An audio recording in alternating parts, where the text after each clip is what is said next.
The waiting room is cool, not cold, that specific deliberate cool that expensive medical offices maintain, the kind that makes you feel slightly underdressed even when you're not. The chairs are upholstered in something the colour of sand, very clean, arranged so that no one has to sit facing anyone else directly. On the low table between them, a single spread of glossy magazines, the kind that cost more at the newsstand than a reasonable lunch. The pages, when you leaf through them without really reading, show bodies. Smooth, sculpted, improbably round in the right places and improbably narrow everywhere else. You don't register this consciously. You've been looking at images like this for so long that they've ceased to read as imagery. They read as weather. Somewhere down the corridor, a door opens and closes. The receptionist, precise makeup, very white desk, a smile that has been calibrated to the millimetre, clicks something on her screen. A diffuser on the counter breathes something faintly floral into the air. You cannot place the flower. It is 2022, and this clinic is somewhere in Miami, or Dallas, or Istanbul, or Sao Paulo, or Tijuana, or any of the dozens of cities that have built an entire economic ecosystem around a procedure that, depending on who you ask, represents the cutting edge of surgical artistry, or the most dangerous elective surgery routinely performed on healthy bodies in the modern era. The cities are interchangeable in certain respects. The waiting rooms are not always this comfortable. The prices are not always this high, but the magazines are almost always there, and the bodies in them are almost always the same. This is a story about what happens in the room beyond the corridor. It is a story about fat transfer and surgical mortality, and the particular mathematics of survival risk. It is a story about 5 years of data that the industry did not collect, then collected, then discussed quietly, then discussed more loudly while the waiting rooms kept filling. It is also, in a way that will become clear as the night deepens, a story about desire, about what we want from our bodies and what we are willing to risk to get it, and about the long history of people in positions of authority deciding that the risk was acceptable before anyone had bothered to run the numbers. There is something about a waiting room that suspends time in a way that other rooms do not. It is a room built around the expectation of transition. You are here, and then you will be there, somewhere else, changed in some way by what happens in the space between. The waiting room holds you in the before. It is entirely about the after. The magazines on the low table know about the after. They are full of it. They have been full of it for decades, these magazines, with their particular grammar of improvement and transformation, their language of before and after, of effort and reward, of the body as a project that is never quite complete.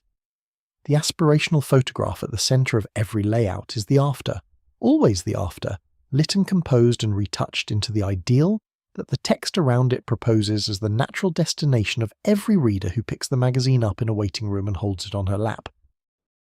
What the magazines do not include, what the waiting room does not include, is the road between the two states. The before and the after are right next to each other in the layout, separated by a thin white gutter and a block of text. The distance that the two images imply is not represented. The logistics of the journey, the risk profile of the vehicle, the number of people who started the journey and did not complete it, none of this is in the spread. You are going to learn about the road tonight.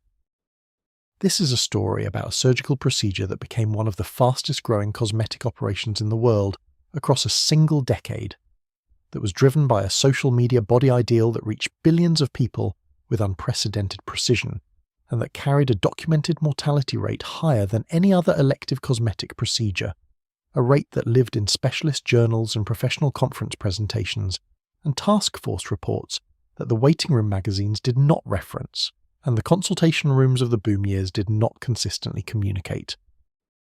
It is a story about the gap between those two locations, the medical literature and the patient information environment, and about what accumulated in the gap while the market grew and the mortality rate was what it was. The light is already low, the room is already quiet. Take a breath, let your hands settle, let your shoulders find where they rest when nothing is required of them. This is the kind of story that is easier to hear in the dark, when the day's decisions are behind you and the next set have not yet arrived. Settle in, the air is cool, the light is low, there is nowhere you need to be.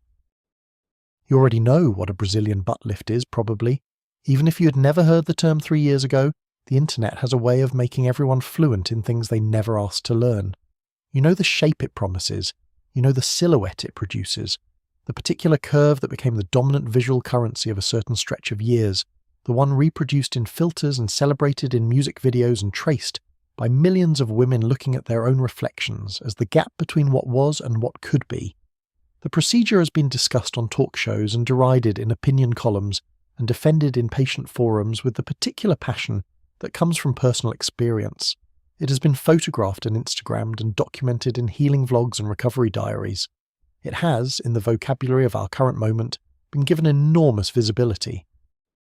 What you may not know, what did not make it into the mainstream coverage with anything like the persistence of the before and after photographs, is the mortality rate.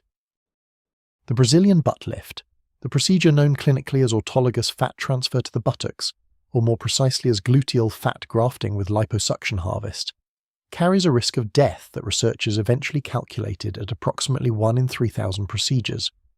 Depending on the study period, the clinic, the surgeon's technique, the quality of the anesthesia, the setting, and the post-operative care environment, that figure moves.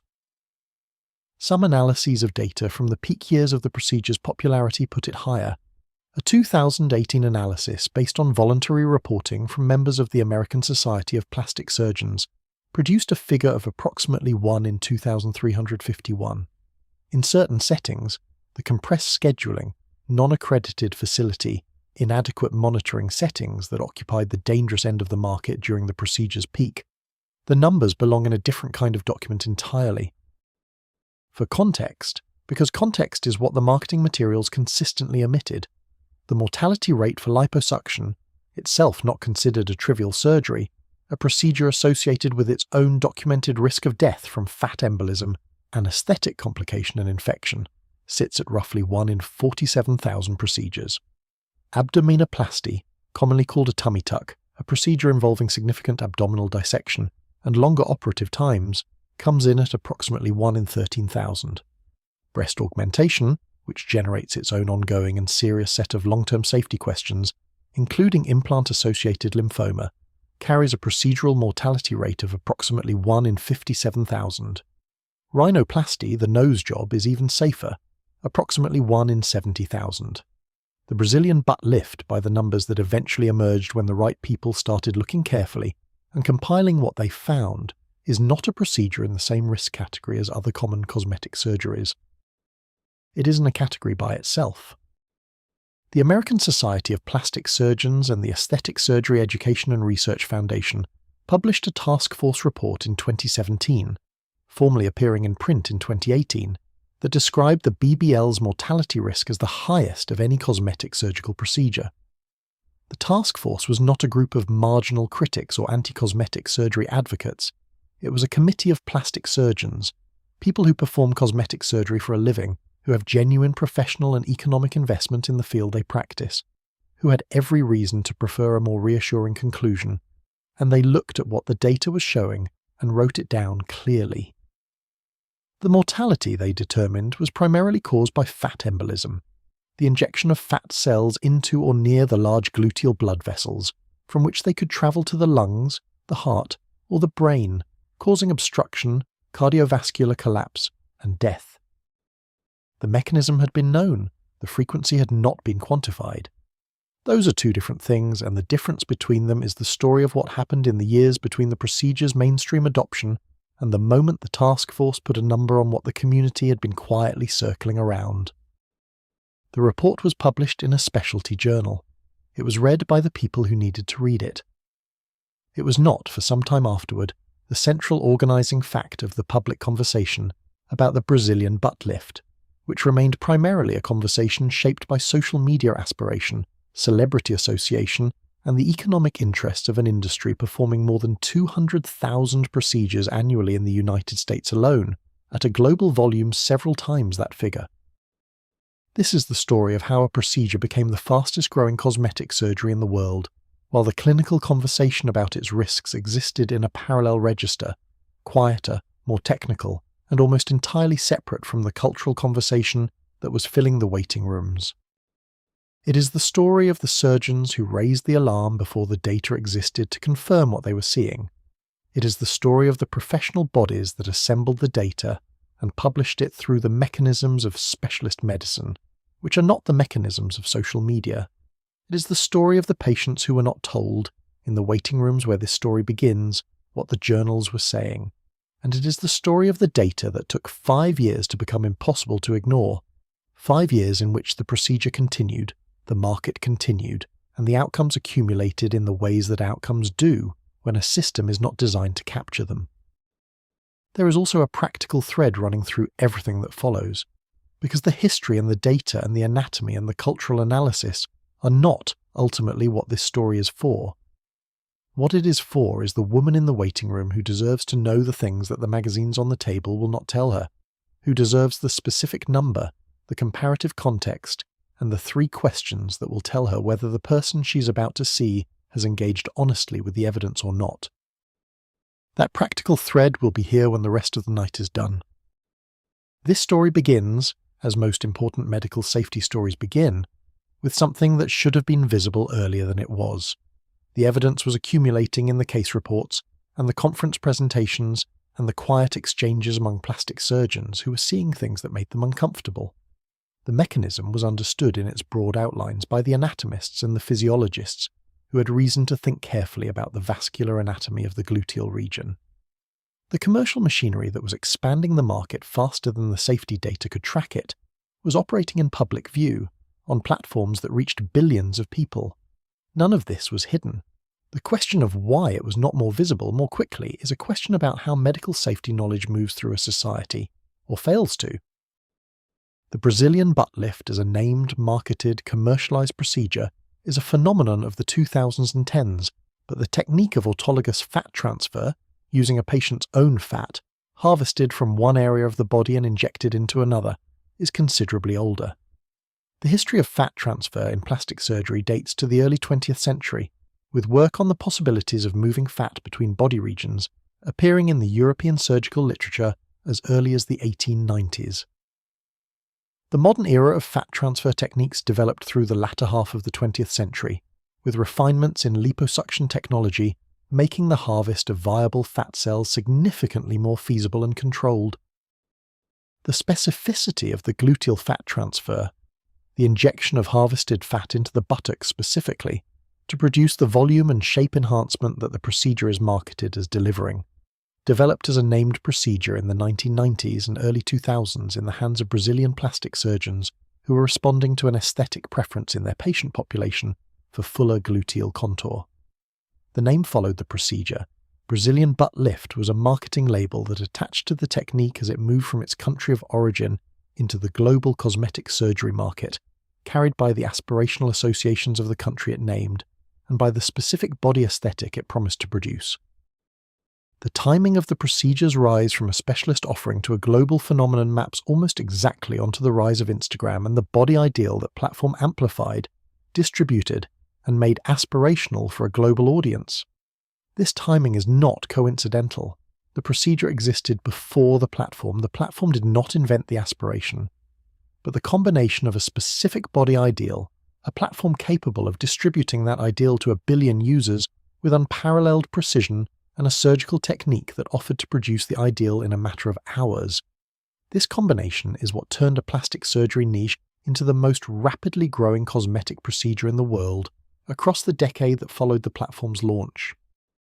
The story you're going to spend the next hour or two inside is a story about what happened when that combination met a safety profile that the market was not designed to communicate.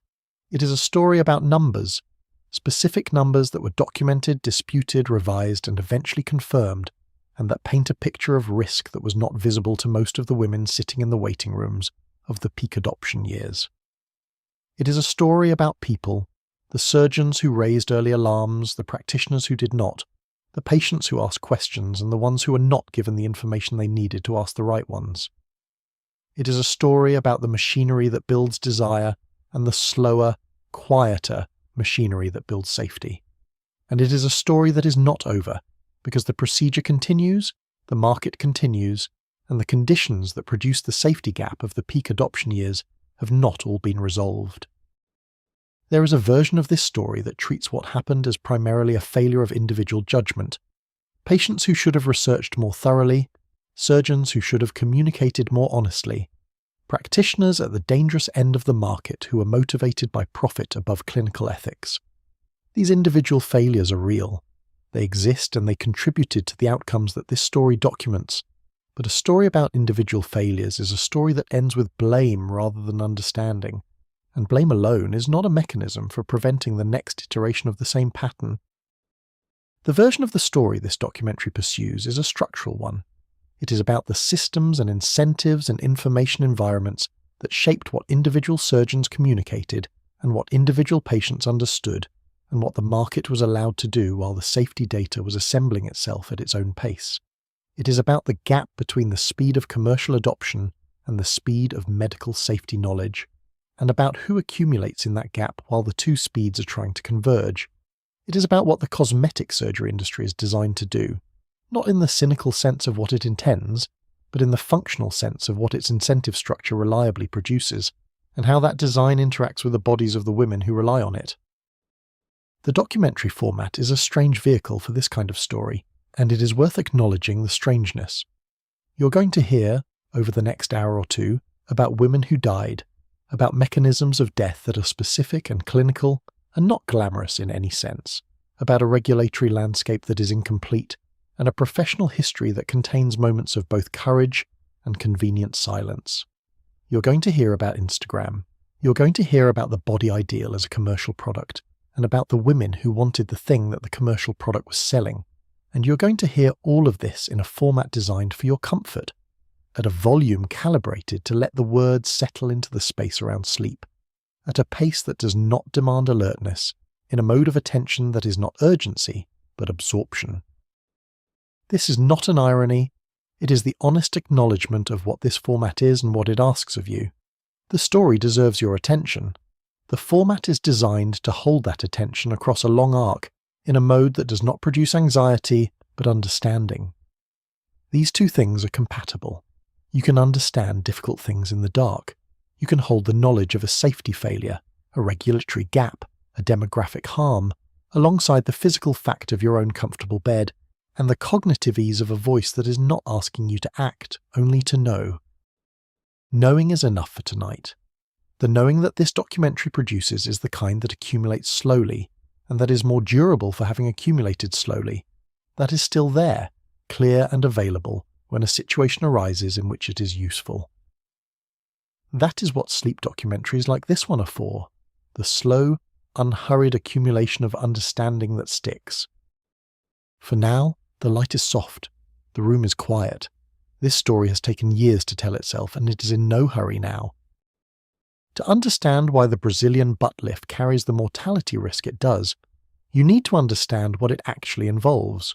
Not the marketing version, the aspirational before and after, the clinical euphemism of body contouring, the soothing language of surgical consultation rooms that makes everything sound routine and manageable and almost pleasant. The actual procedure, in the room, with the instruments, and the particular anatomy of the human buttock, which is more complex and more vascular than any before and after photograph suggests. The surgery begins not with addition but with subtraction. Fat is harvested from somewhere else on the body through liposuction, the abdomen most commonly, but also the flanks, the inner and outer thighs, the lower back wherever the surgical plan has determined there is sufficient volume to harvest, and whose removal will itself contribute to the body-shaping effect the patient and surgeon are trying to achieve. This liposuction component is itself a real surgery with real risks. It involves general anesthesia, or deep sedation, incisions, the introduction of tumescent fluid into the tissues to facilitate fat removal, and the passage of cannulas through the subcutaneous layer to aspirate the fat. The risks associated with liposuction alone include fluid imbalances, infection, contour irregularities that are difficult to correct, seroma formation, the accumulation of fluid in the spaces left by removed fat, and the general physiological challenges of anesthesia and of having a meaningful volume of tissue removed from the body over a period of several hours. In practices that perform high volumes of procedures in compressed time, a feature of the dangerous end of the BBL market that we will come back to, the liposuction component alone can represent a significant portion of the overall risk profile. The total volume of fat harvested, the duration of anesthesia, the fluid balance across the case, and the physiological state of the patient at the point when the injection phase of the procedure begins all have implications for the outcome that the aggregate mortality figures cannot fully capture. The harvested fat is then processed. This involves centrifugation, spinning the material at controlled speed to separate the fat cells from blood, tumescent fluid, and cellular debris, followed by filtering and preparation to remove dead cells and contaminants that would reduce the survival rate of the transferred fat or increase the risk of infection. The processing step is an area where technique variation is significant, and where different surgeons have different approaches. The duration and speed of centrifugation, the extent of washing, the handling of the material in the interval between harvesting and injection. These factors influence both the viability of the transferred fat and the sterility of the material. In settings with appropriate equipment and attention to sterile technique, this processing step is conducted with care. In settings without appropriate equipment or under time pressure, it may not be. The processed fat is then loaded into syringes. These may be large volume syringes for bulk injection, or smaller syringes for more precise placement, depending on the surgeon's technique.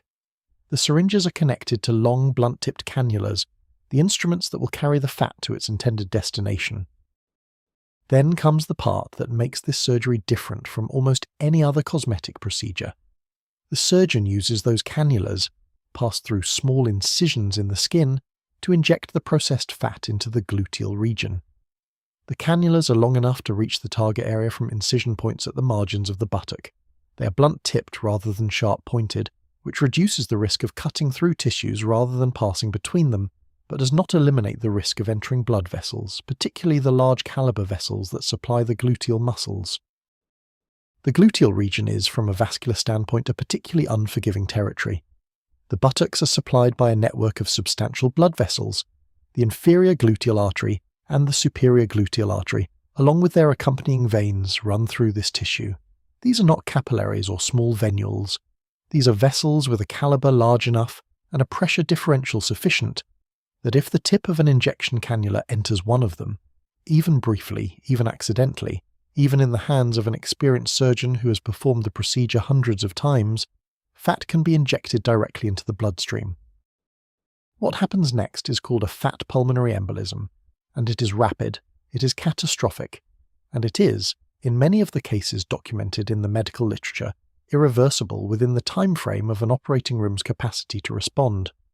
The fat cells enter the venous circulation from the gluteal vasculature and travel via the inferior vena cava to the right side of the heart and then into the pulmonary arteries. In the pulmonary vasculature, the fat particles, both as intact cells and through a process of lipid degradation, as free fatty acids that are themselves toxic to vascular endothelium, cause obstruction of the pulmonary vessels. The obstruction prevents oxygenated blood from returning to the left side of the heart.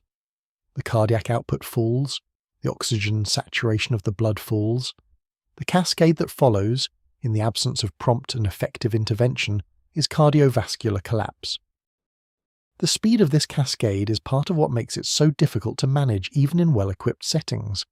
A patient can be stable on the operating table at one moment and in acute distress moments later, and the window between the recognition of the problem and the point at which intervention becomes ineffective is narrow. In settings with full monitoring, an anesthesiologist present appropriate resuscitation equipment and the ability to transfer rapidly to a hospital intensive care unit, some patients survive fat pulmonary embolism following BBL. The outcome data from the mortality surveys suggest that many do not. This mechanism was not discovered in retrospect. The risk of fat embolism from intramuscular fat injection was not a surprise finding of the task force reports. It was a known property of the anatomy, understood by the surgeons who had been performing the procedure and discussed in the clinical literature from the earliest years of the procedure's widespread adoption. What was not known, because no one had yet collected the data systematically, was the frequency with which the known risk was being realized in practice. When the Multi-Society Task Force performed cadaveric studies in preparation for their 2017 guidance, dissecting the anatomical relationship between standard BBL injection sites and the major gluteal vessels in cadaver specimens, what they found was that the injection approaches most commonly used in the procedure brought the tip of the cannula into close and consistent proximity with the inferior gluteal vein. In some anatomical specimens, the vessel was directly in the path of the cannula at the injection depths being used clinically. The margin between safe subcutaneous injection and catastrophic intramuscular injection in the relevant anatomical territory was measured in millimeters. This finding was significant not only because it quantified a risk that had been known qualitatively, but because it revealed something about the nature of the risk that changed how it had to be thought about. The deaths that had been occurring were not the result of obvious technical errors by incompetent surgeons. They were the result of the fundamental proximity of the dangerous vessels to the injection sites required by the procedure, a proximity that exposed even experienced surgeons using standard technique to the possibility of fatal vessel entry.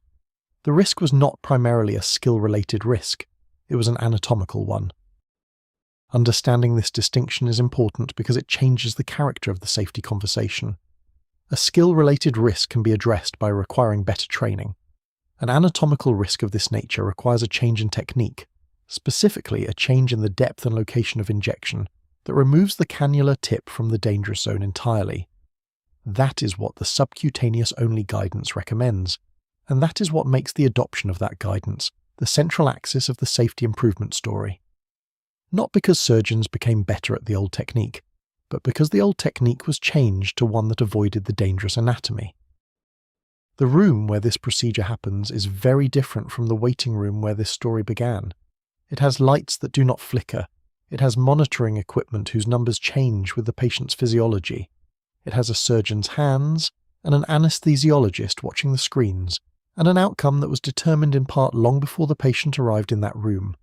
By what she was told, by where she was told it, by what she was not told, and by the choices that a system made before she was born about what beautiful is supposed to look like. The procedure's duration is another dimension of its risk profile that the marketing ecosystem rarely emphasized. A BBL that involves significant liposuction can require 4, 5, or even 6 hours of total operative time from anesthesia induction to the end of the injection phase. The cumulative effect of several hours under anesthesia on cardiovascular function, on fluid balance, on coagulation status, compounds the risk of embolic events that have caused most documented deaths. The fat processing step between harvest and injection is one of the less discussed but clinically significant variables in the BBL safety picture. Different processing methods, centrifugation at different speeds, simple decantation, filtration, have different effects on fat viability and on the composition of the material being injected.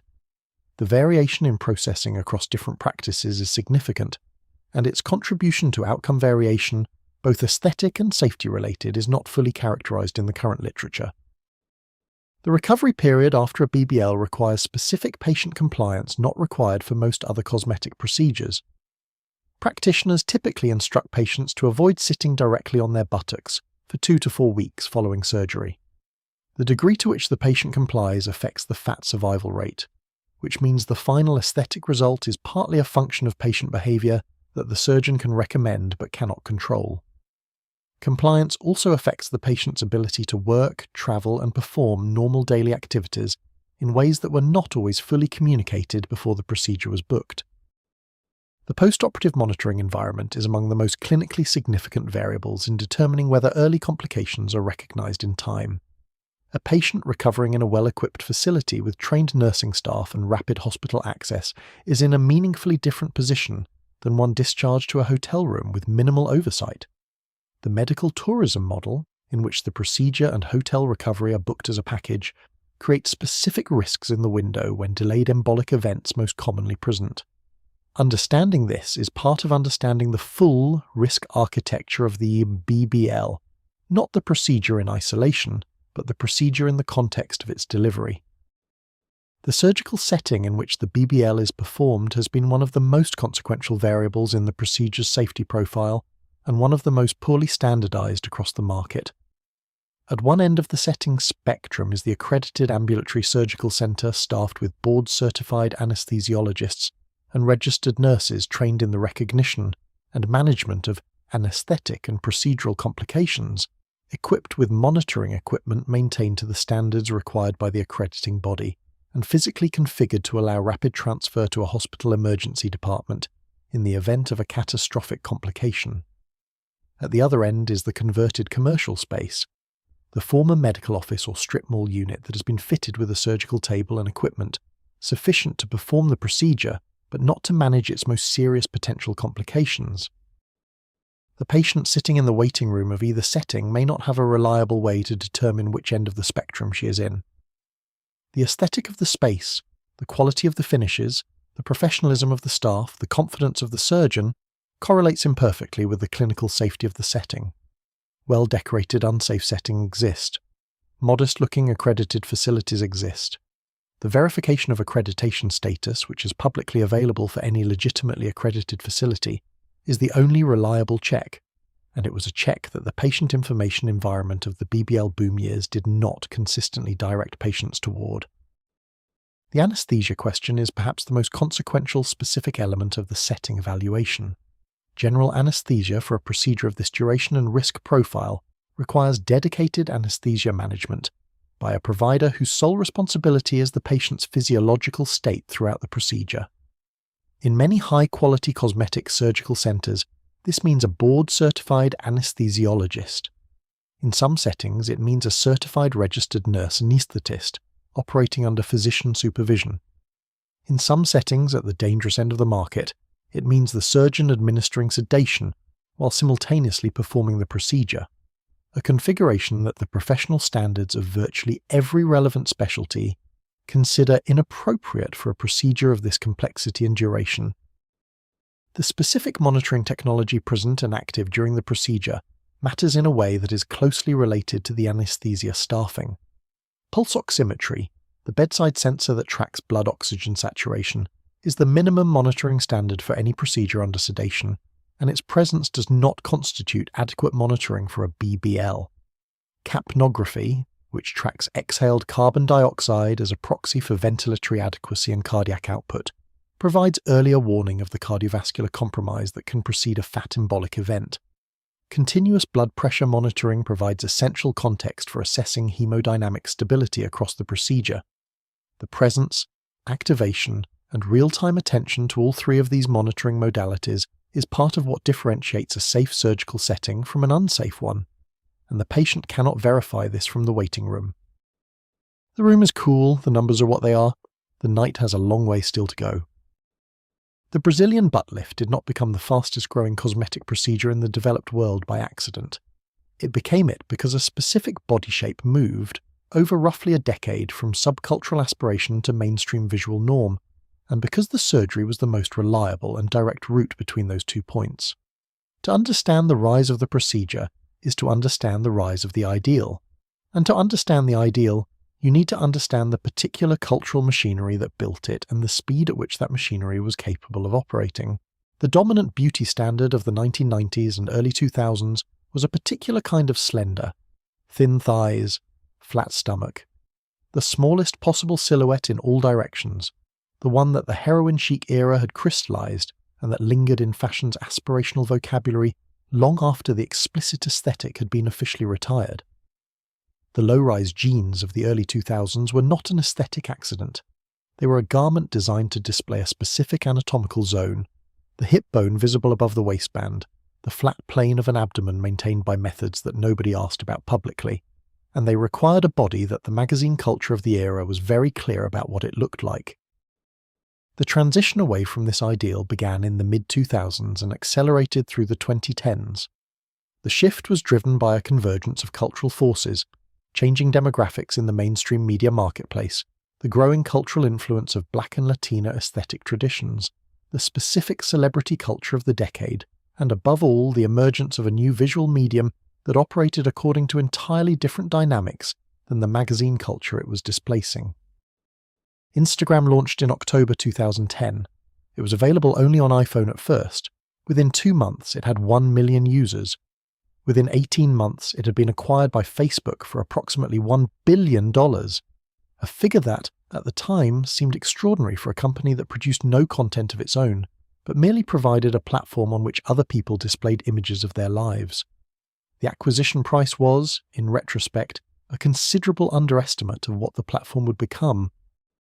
By 2014, Instagram had 300 million active monthly users. By 2016, 500 million. By 2018, 1 billion. By 2023, 2 billion. These numbers are worth pausing over not as a demonstration of Silicon Valley success, but as a measure of the scale at which the platform was capable of distributing a visual ideal, any visual ideal, to human beings who were, by the design of the platform, encountering it in an intimate and personal context, on a device they carried in their pocket, in the specific psychological register of personal connection rather than commercial communication. The body ideal that Instagram amplified in the mid-2000s had identifiable cultural roots.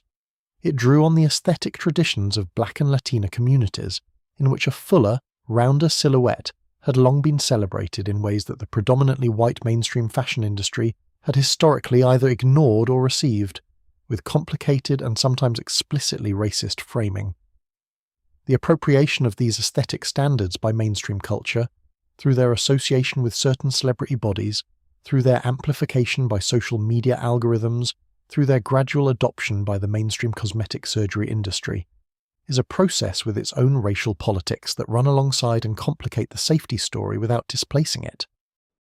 The body ideal that emerged in the public consciousness of the mid-2000s was specific in its demands. It required a narrow waist, a flat or concave abdomen, pronounced, high-set, very full buttocks with a specific roundness and projection, full thighs that remained distinct at the top. The combination is not, for most human bodies across most demographic groups, a naturally occurring distribution of mass. It requires either exceptional genetic luck, the precise hormonal environment that produces a specific fat distribution pattern, the hourglass distribution that estrogen promotes in some individuals, the manipulation of body composition through specific training and nutrition, in the rare cases where it is achievable, or surgical intervention. The cultural figures most associated with this ideal in the public consciousness were, in the early to mid-2000s, primarily members of the Kardashian-Jenner family, and most prominently Kim Kardashian. The association is accurate as far as it goes, and significantly limited as an explanatory framework. No individual creates a body ideal. They're associated with one that exists independently of them, sustained by a media ecosystem that finds the ideal commercially useful. What was distinctive about the Kardashian-Jenner family's relationship to this ideal was their position at the intersection of traditional celebrity culture and the new platforms of social media distribution, and the extraordinary effectiveness with which they occupied and exploited that position.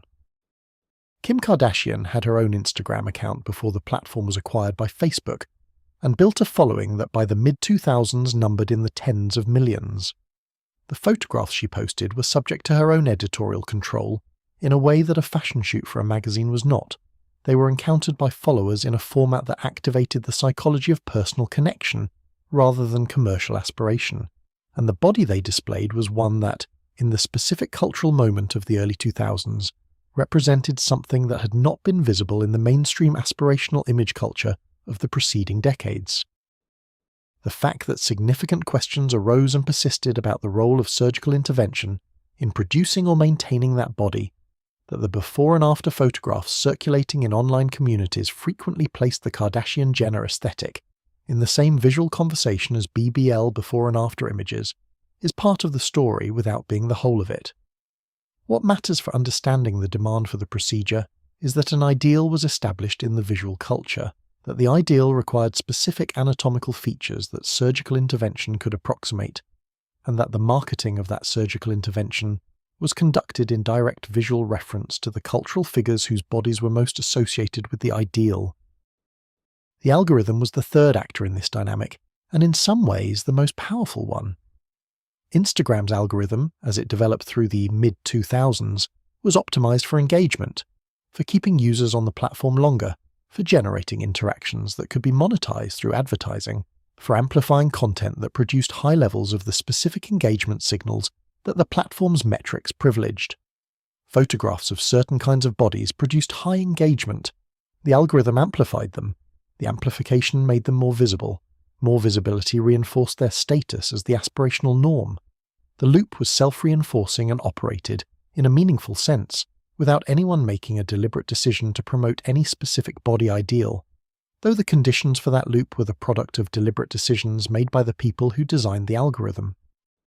A 2021 internal Facebook document leaked to the press, part of the documents released by whistleblower Frances Hogan, showed that Instagram's own researchers had found that the platform was associated with body image dissatisfaction in teenage girls, and that the algorithm's amplification of thin ideal and aspirational body content was a specific contributor to this effect. The researchers noted that this finding was consistent across multiple studies conducted within the company. The finding did not produce meaningful changes to the platform's algorithm or design. By the time this document was written, the BBL market had already been built. The demand that had driven more than 200,000 annual procedures in the United States alone had been created, amplified, and maintained by the ecosystem that produced this finding. The platform's own researchers had documented the harm, and the harm had continued because the mechanism that produced it was also the mechanism that produced the platform's revenue. This is not a complex conspiracy. It is a very simple one. The engagement that body comparison generates is commercially valuable, and commercial value in this system outweighed what the internal research was showing. The influencer layer added a dimension that no previous advertising medium had contained. By 2015, a new professional category had emerged: the social media influencer, a person who had accumulated a large following on one or more platforms and who could monetize that following through partnerships with brands, through sponsored content, through the kind of social proximity to commercial products that had previously been available only to celebrities with entertainment careers. The influencer's relationship with her audience was built on a currency of authenticity, the impression of a real person sharing a real life. And this currency made the influencer's endorsement of a product or procedure a fundamentally different communication than a magazine advertisement. The BBL market was among the earliest and most aggressive adopters of influencer marketing, and for reasons that are structurally clear, before and after body transformation is among the most visually compelling and engagement-generating types of content on the platform, and the procedure was expensive enough that the incentive for clinics to invest in reaching potential patients through influencer partnerships was significant. By the mid-2000s, a circuit had developed in which clinics offered procedures to influencers at reduced or zero cost in exchange for documentation of the experience. The consultation, the preparation, the surgery, the recovery, the reveal, which then reached the influencer's audience as personal content rather than advertising. The regulatory category that should have governed this content, medical procedure advertising subject to significantly more rigorous standards than consumer product promotion, was not consistently applied. The Food and Drug Administration, the Federal Trade Commission, and equivalent bodies in other countries were not equipped to monitor the volume of social media content being produced, or to enforce disclosure requirements against the scale of influencer activity. The disclosure language that eventually became a nominal requirement on sponsored posts, the hashtag ad or hashtag sponsored in the caption, was routinely placed in locations where a user's eye would not reliably find it, and applied to some influencer clinic relationships while others operated in a grey area that no regulatory body had yet defined clearly. The specific mechanisms by which Instagram built the body ideal deserve a more detailed account than the aggregate description of engagement and amplification provides. The platform's infrastructure was not simply a neutral channel through which images flowed. It was an active sorting system that determined through its algorithmic choices which images were shown to which users, in what order, and with what frequency. The signals that the algorithm used to make these determinations, engagement rate, save rate, share rate, the specific interactions that different types of content generated, were not designed with body image in mind. They were designed with retention and revenue in mind. The consequences for body image were what would be called in economic theory an externality, a cost borne by people who were not party to the commercial transaction that produced it. The body type that the algorithm consistently amplified was not a biological given or a cultural inevitability. It was the body type that generated high engagement among the specific user base of Instagram during the period of the platform's growth. That user base skewed female, young, and aesthetically engaged. The content that generated the highest engagement within that base was content that combined aspirational imagery with personal narrative. The before and after photograph accompanied by a story, the body goal accompanied by a journey toward it. The algorithm amplified this type of content because it worked, in the narrow sense that it kept people on the platform. It produced, as a side effect, an ambient environment in which the particular body combination prized in that content became the visible default. The Explore page, Instagram's discovery mechanism that shows users content from accounts they do not follow, was particularly influential in the body ideal formation process for young users who were still building their content preferences. The Explore page's algorithm selects content based on the user's existing interactions, amplifying content similar to what the user has already engaged with. A teenager who engaged once with a BBL recovery vlog would find the Explore page populating with more BBL content, more before and after imagery, more body transformation content. The algorithm created a progressive narrowing of the content landscape toward the type of imagery the user had shown interest in, producing an information environment that felt personal and self-selected, but that was in fact actively shaped toward a particular visual vocabulary. The Stories format, introduced by Instagram in 2016, added a dimension of real-time intimacy to the body ideal distribution mechanism. Where feed posts were polished and permanent, stories were raw and ephemeral, or appeared so. In the BBL context, stories were used to document the procedure experience in real time, day-by-day recovery updates, swelling progression, the discomfort and the gradual emergence of the result. This format, precisely because it presented as less curated and more authentic than the polished feed photograph, was more effective at the psychological work of making the procedure feel accessible. This was not an experience that happened to somebody else, in a world of glamour and professional photography. This was something happening to a real person in real time, and the viewer was inside it with them. The relationship between the body ideal promoted by Instagram and the cultural tradition from which it drew is complicated by the question of who was amplified and who was not.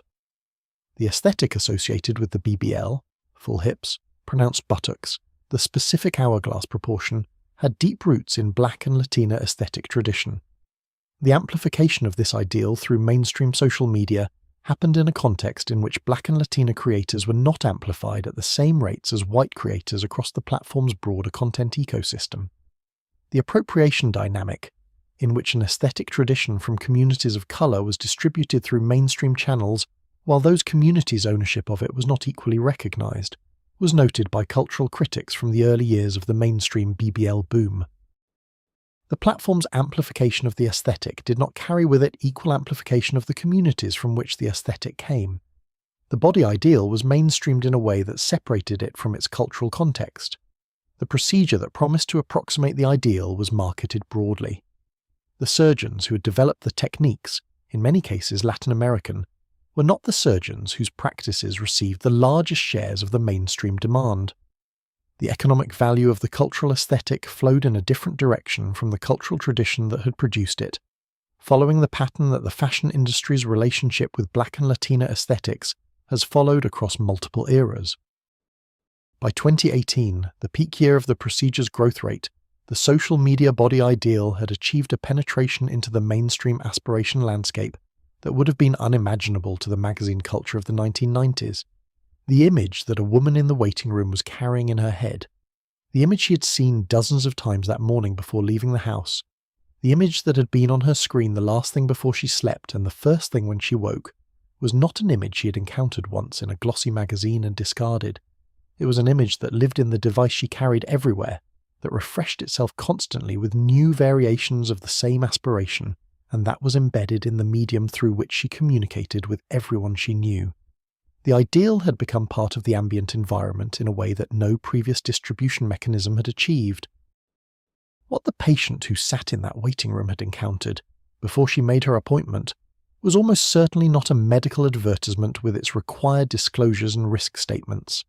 She had encountered a personal story, told in the language of authenticity by a person she felt she knew, documented across multiple posts over weeks of recovery, showing a transformation that looked exactly like what she was looking for.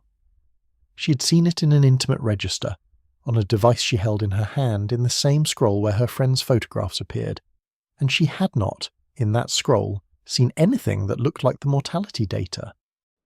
If you enjoy listening to sleep stories and sleep documentaries like this one, please consider subscribing to the channel. It really helps us make more of this content, and it means you will be notified when new stories arrive. Now, back to where we were. The Brazilian butt lift's name is itself a small piece of marketing history.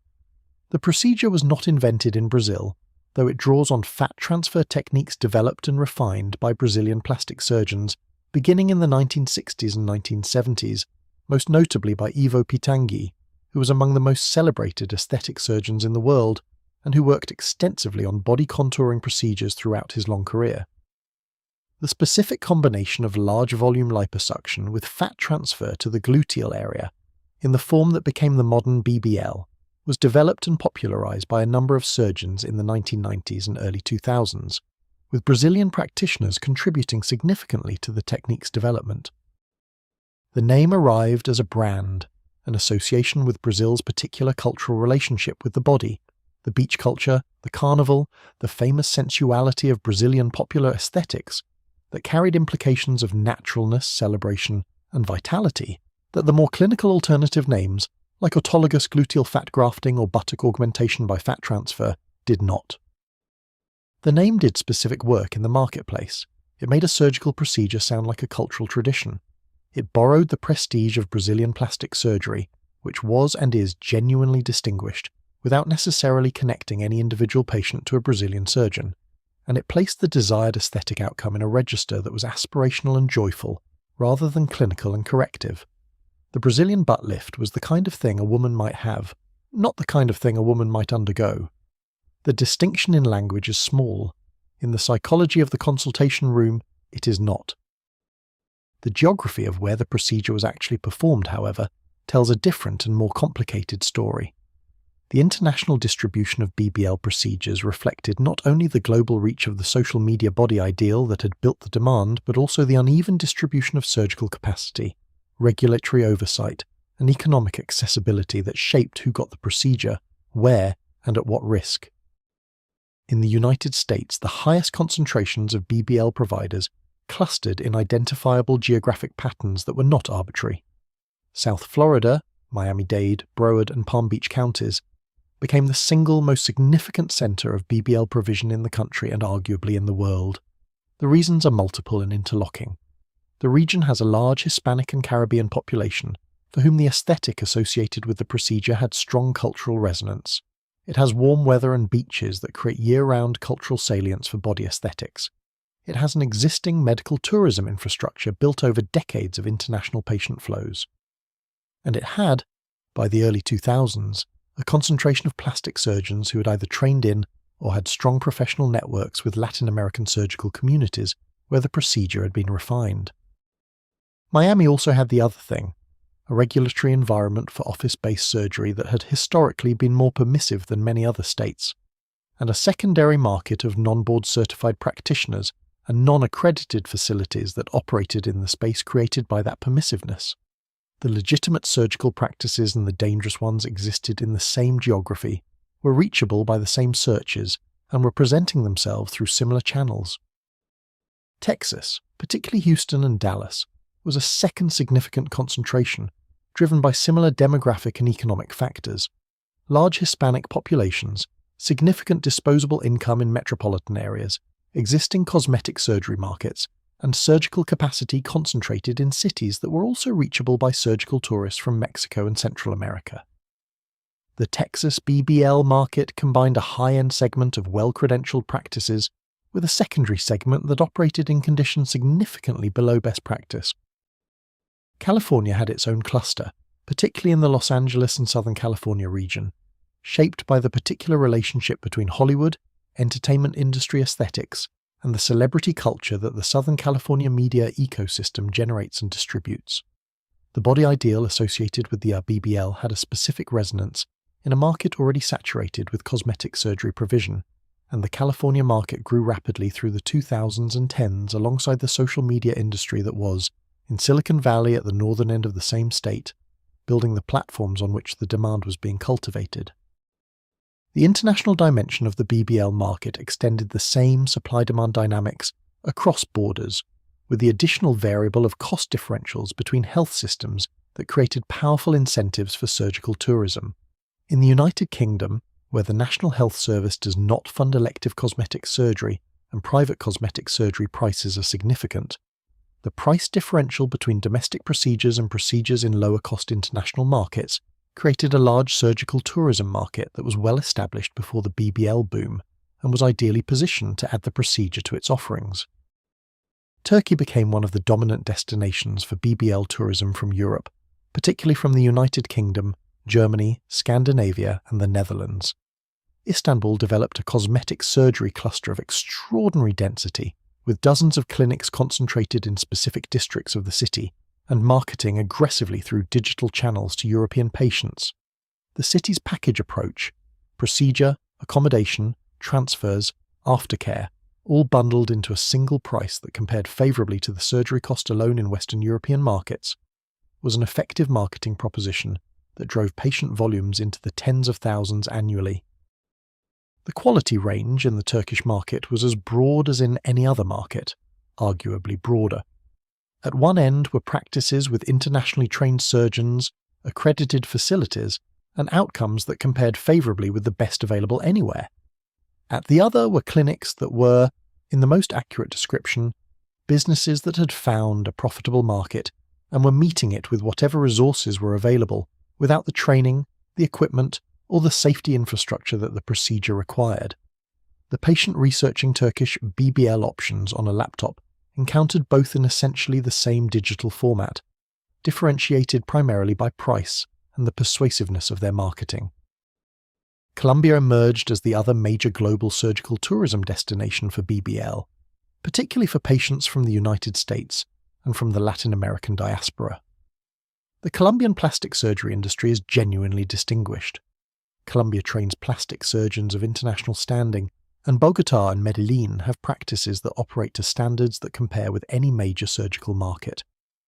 The country's surgical culture includes a significant tradition of aesthetic surgery, and cosmetic procedures are normalized in Colombian society in a way that distinguishes it from markets where surgery remains more stigmatized. Medellín developed a particular reputation as a destination for medical tourism that was partly earned and partly the product of aggressive marketing. The city has practices that are genuinely excellent. It also has a surgical tourism ecosystem that includes intermediary companies whose incentive is to connect patients with providers at volume and whose due diligence on the safety credentials of those providers is variable. The patient who booked a Medellín BBL package through an intermediary might end up in an excellent clinic. She might equally end up in a significantly less excellent one. The intermediary that connected her had a financial incentive to complete the booking and a limited incentive to conduct rigorous safety vetting of the provider. Mexico served a similar function for the American market, particularly through the border cities of Tijuana and Monterrey, and, for middle-income patients, the larger cosmetic surgery markets of Mexico City and Guadalajara. The Tijuana market in particular had established itself as a destination for American patients seeking cost savings across a range of medical procedures: dental care, bariatric surgery, orthopedic procedures, and cosmetic surgery was a natural extension of this market. The quality variation in the Tijuana BBL market was, again, pronounced. Thailand, historically the largest medical tourism destination in the world by patient volume, developed its BBL market later, but with characteristic efficiency. Bangkok clinics, several of them operating to Joint Commission International Accreditation Standards, began marketing BBL packages to patients across Asia, Australia, and the Middle East. The Thai medical tourism infrastructure, built over decades and developed with considerable sophistication, provided a quality floor for the destination that some other markets lacked. The global distribution of the procedure created a specific and almost insurmountable problem for the researchers and regulatory bodies attempting to understand its full risk profile.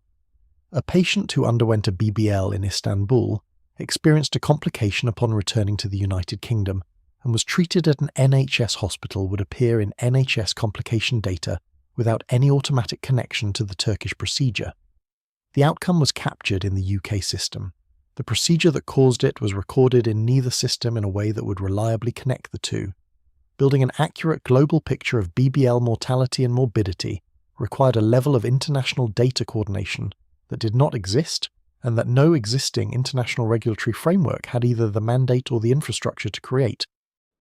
What this meant, practically, is that the mortality data that eventually emerged was almost certainly an undercount, probably a significant one.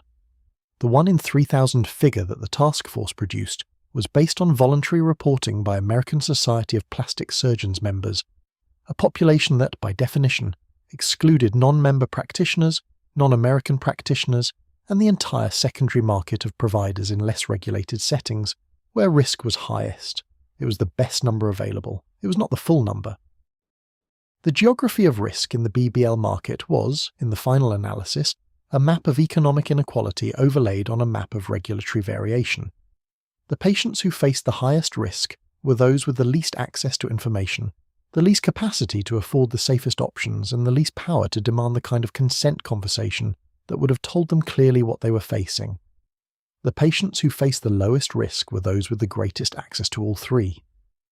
The geography of the procedure mapped, with a precision that is almost too uncomfortable to contemplate, onto the geography of who gets to know and who doesn't. The economics of surgical tourism deserve specific attention, because they shape the risk distribution in ways that are not simply about price. The surgical tourism package, procedure plus accommodation plus transfers plus aftercare, bundled at a total cost significantly below the cost of the procedure alone in the patient's home country, was not economically possible if the procedure was being performed to the standards that the professional safety guidance required. The standards require board-certified surgeons in accredited facilities with appropriate staffing and monitoring.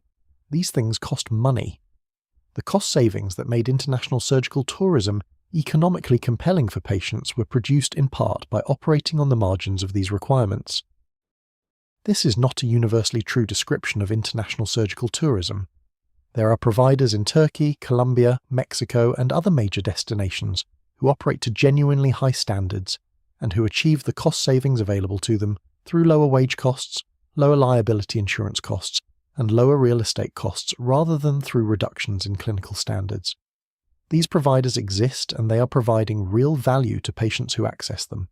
The problem is the inability to distinguish, from a patient's research position, between the provider who is saving costs on overhead and the provider who is saving costs on clinical standards. The digital footprint of both looks similar from a distance. The aftercare ecosystem that developed around BBL surgical tourism is one of the more specific features of the market that did not receive adequate attention in the public safety conversation. In destinations that served large volumes of surgical tourists, a secondary market of recovery houses, facilities where patients could spend their recovery period before flying home, under the supervision of non-medical staff and with daily check-ins from nursing personnel who were not employed by the surgical facility, developed to fill the gap between surgical discharge and departure. These recovery houses varied enormously in quality. The best provided a genuine medical bridge between surgery and home. The worst provided accommodation with a nurse who checked in once a day and a Wi-Fi connection. The patients who experienced complications in recovery houses were in a specific kind of jeopardy. They were in a foreign country, often without a fluent speaker of the local language in their immediate environment, at a distance from the surgical facility where their procedure had been performed, and at a distance from the emergency services and hospital systems of their home country.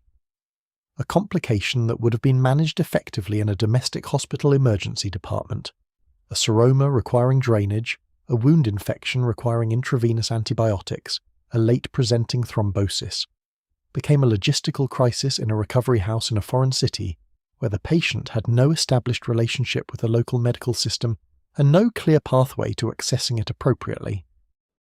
The flight home represented another specific risk window that the surgical tourism industry addressed inconsistently.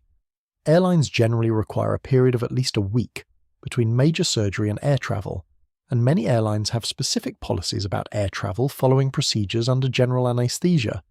Deep vein thrombosis risk is significantly elevated in the hours following long-haul air travel, and the combination of recent major surgery and prolonged immobility in an aircraft cabin is a combination that the clinical literature identifies as specifically dangerous.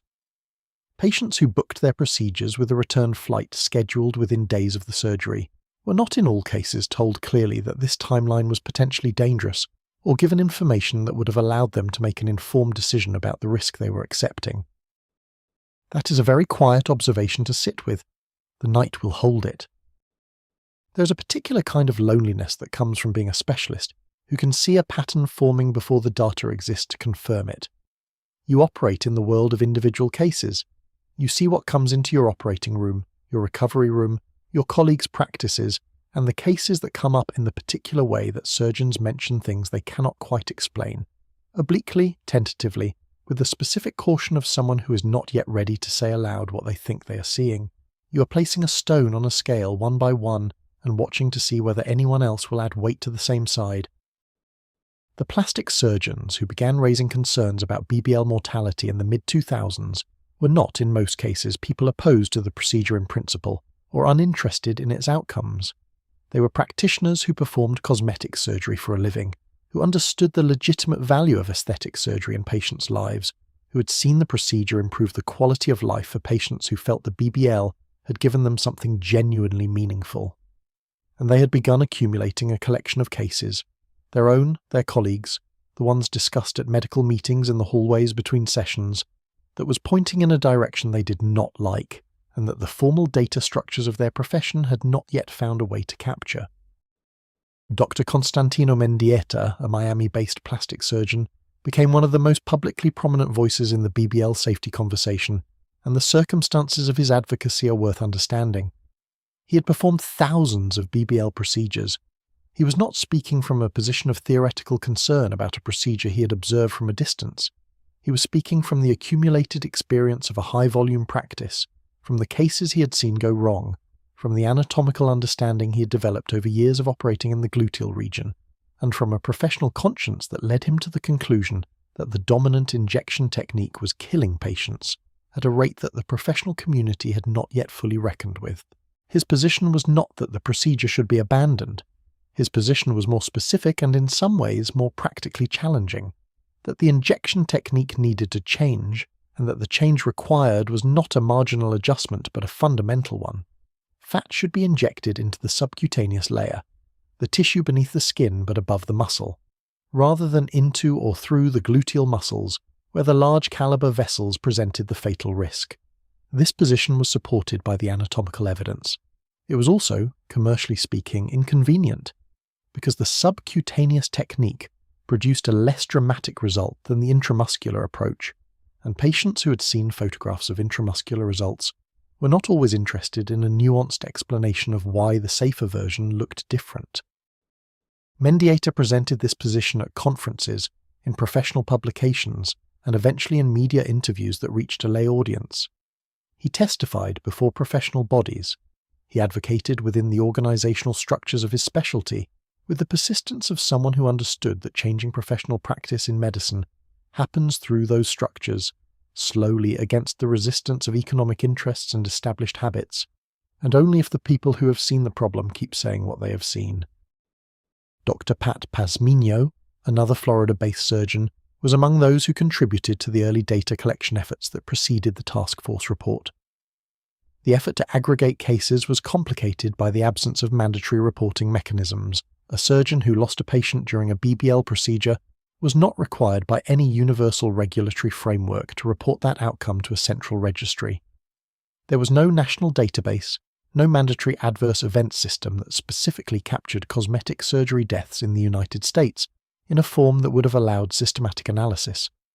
Cases were shared voluntarily in the informal networks of professional communication, which meant that the denominator, the total number of procedures being performed, was as uncertain as the numerator of deaths. Estimating the denominator was itself a significant challenge. The number of BBS procedures performed annually in the United States was tracked by the professional societies only for their members, and membership was voluntary. Non-member practitioners, who included a significant portion of the practitioners at the dangerous end of the market, were not counted. International procedures were not counted. The figures that eventually appeared in society publications and media coverage, more than 200,000 procedures annually at the peak, were estimates constructed from the available data plus projections that tried to account for the unmeasured share of the market, and they were almost certainly underestimates. The American Society of Plastic Surgeons Task Force was convened in the specific organizational context of a professional society that takes patient safety seriously, and that had been receiving signals through multiple channels that a problem existed that required formal attention. The convening was not in response to a single event or a public outcry. It was the product of the accumulation of informal signals that had reached the threshold at which the formal structures of the organisation felt compelled to act. The task force was a careful response to a problem that had been visible for years to the people who were looking. The 4 organisations that sponsored the task force, the American Society of Plastic Surgeons, the American Society for Aesthetic Plastic Surgery, the International Society of Aesthetic Plastic Surgery, and the Aesthetic Surgery Education and Research Foundation, represented the mainstream of the plastic surgery specialty. These were not fringe organisations or critics of cosmetic surgery. They were the professional homes of the surgeons who had performed the most BBL procedures, who had the most professional investment in the procedure's continuation, and who were nevertheless concluding that a formal safety intervention was required. The task force conducted a survey of its members, 692 responses, asking specifically about BBL mortality experience. The results were striking in a way that individual conversations and conference hallway discussions had perhaps already suggested, but that had never been quantified across a representative sample. 25 of the responding surgeons reported having had at least one patient die following a BBL procedure they had performed. That is 1 in approximately 28 responding surgeons. Reported outcomes, when scaled against reported procedure volumes and the voluntary nature of the reporting, produced the 1 in 3,000 estimate that became the headline figure of the task force report. The task force also commissioned the cadaveric studies that mapped the anatomical relationship between standard BBL injection sites and the major gluteal vessels, and these studies provided the mechanistic explanation for the mortality pattern that the survey data had identified. The inferior gluteal vein, in particular, was found to be consistently positioned in close proximity to the injection sites used in intramuscular BBL technique. The finding was reproducible across specimens. It was not a statistical artifact or a consequence of unusual anatomy in specific individuals. It was the anatomy of the human buttock. The 2017 Task Force report was published in the Aesthetic Surgery Journal in August 2018, the timeline reflecting the length of the peer review and publication process for medical research, a timeline that had the effect of putting the formal professional response to a problem identified in 2016 and 2017 into the hands of the broader surgical community in 2018, by which point the peak adoption of the procedure had already occurred. Medical publication timelines are not designed to match the speed of social media market building. The report's recommendations were specific. Avoid intramuscular injection, remain in the subcutaneous plane, understand the relevant gluteal anatomy before performing the procedure. It also addressed patient selection, anesthesia management, post-operative monitoring, and the settings in which the procedure should and should not be performed. In the hands of surgeons who read it and change their practice accordingly, it was a document that saved lives. In the hands of surgeons who did not read it, or did not belong to the organizations that distributed it, or who read it and disagreed with it, or who read it and were unable to change their practice because their patients' expectations had been set by marketing that described a different result. It was a document that did what professional guidance always does when practice is not uniformly following it. It existed, clearly and importantly, alongside the continuation of the practice it was trying to change. The professional conference circuit was the first place where the accumulating concern about BBL mortality found a collective voice, and this is worth understanding as a mechanism of how medical knowledge moves through a specialty before it reaches the formal publication infrastructure. Plastic surgery conferences, the annual meetings of the major professional societies, the smaller specialty meetings that bring together surgeons with shared interests, have sessions, workshops, and particularly informal conversations in the hallways and at the dinner tables that function as an early warning system for the specialty. In the early to mid-2000s, the BBL was not infrequently a topic of these informal conversations in a specific register. The quiet exchange between colleagues about a case that had gone wrong, the tentative question about whether anyone else was seeing a pattern, the careful discussion that avoided the most direct language but communicated the concern clearly to those who were listening for it. This register, the register of professional concern that has not yet become professional action, is a stage in the development of medical safety responses that has its own dynamics and its own timeline. The transition from informal concern to formal task force is not automatic. It requires the accumulation of enough cases to make the pattern undeniable, enough confidence to put the pattern in writing, and enough institutional support within the professional organization to allocate resources to the investigation. The individuals who pushed for that transition in the BBL case did so in a context where their concern was not initially welcome, where the commercial success of the procedure created institutional reluctance to emphasize its risks, and where the professional standing of those who raised concerns was potentially affected by the response they received. The post-publication response from the broader surgical community reflected the same range of reactions that any safety finding generates when it challenges established practice. Many surgeons changed their technique promptly and substantially, having been waiting for the formal guidance that would give them the professional framework to do what their clinical instincts had already suggested. Some pushed back, disagreeing with the cadaveric study methodology or the generalizability of the mortality estimate to their specific practice context. Some simply continued as before, either because they had not encountered the guidance or because they had decided, for reasons that range from genuine clinical disagreement to financial convenience, that the guidance did not apply to them. The surgeons who changed their practice in the years following the task force guidance were the people who said something in the most practical sense, not in the professional literature or on conference panels, but in their own operating rooms, in the technique they chose, in the patient expectations they managed, in the consent conversations they conducted differently. The change in practice was the action. The guidance was the permission. For surgeons who had needed permission to do what they already knew was right, it mattered enormously. The peer review process that carried the task force findings into the formal medical literature has its own timeline, and the timeline matters for understanding when the safety information was available to different audiences. Peer review is a quality control mechanism that takes time. The submission, the editorial assessment, the assignment to reviewers, the review period, the revision, the re-review, the acceptance, the production process. The calendar from submission to publication in a major journal can run from several months to over a year for significant findings. The task force's cadaveric studies and mortality estimates, which were communicated at professional meetings before publication, existed in a peer-reviewed form that the broader medical community could cite and act on only after the publication process completed.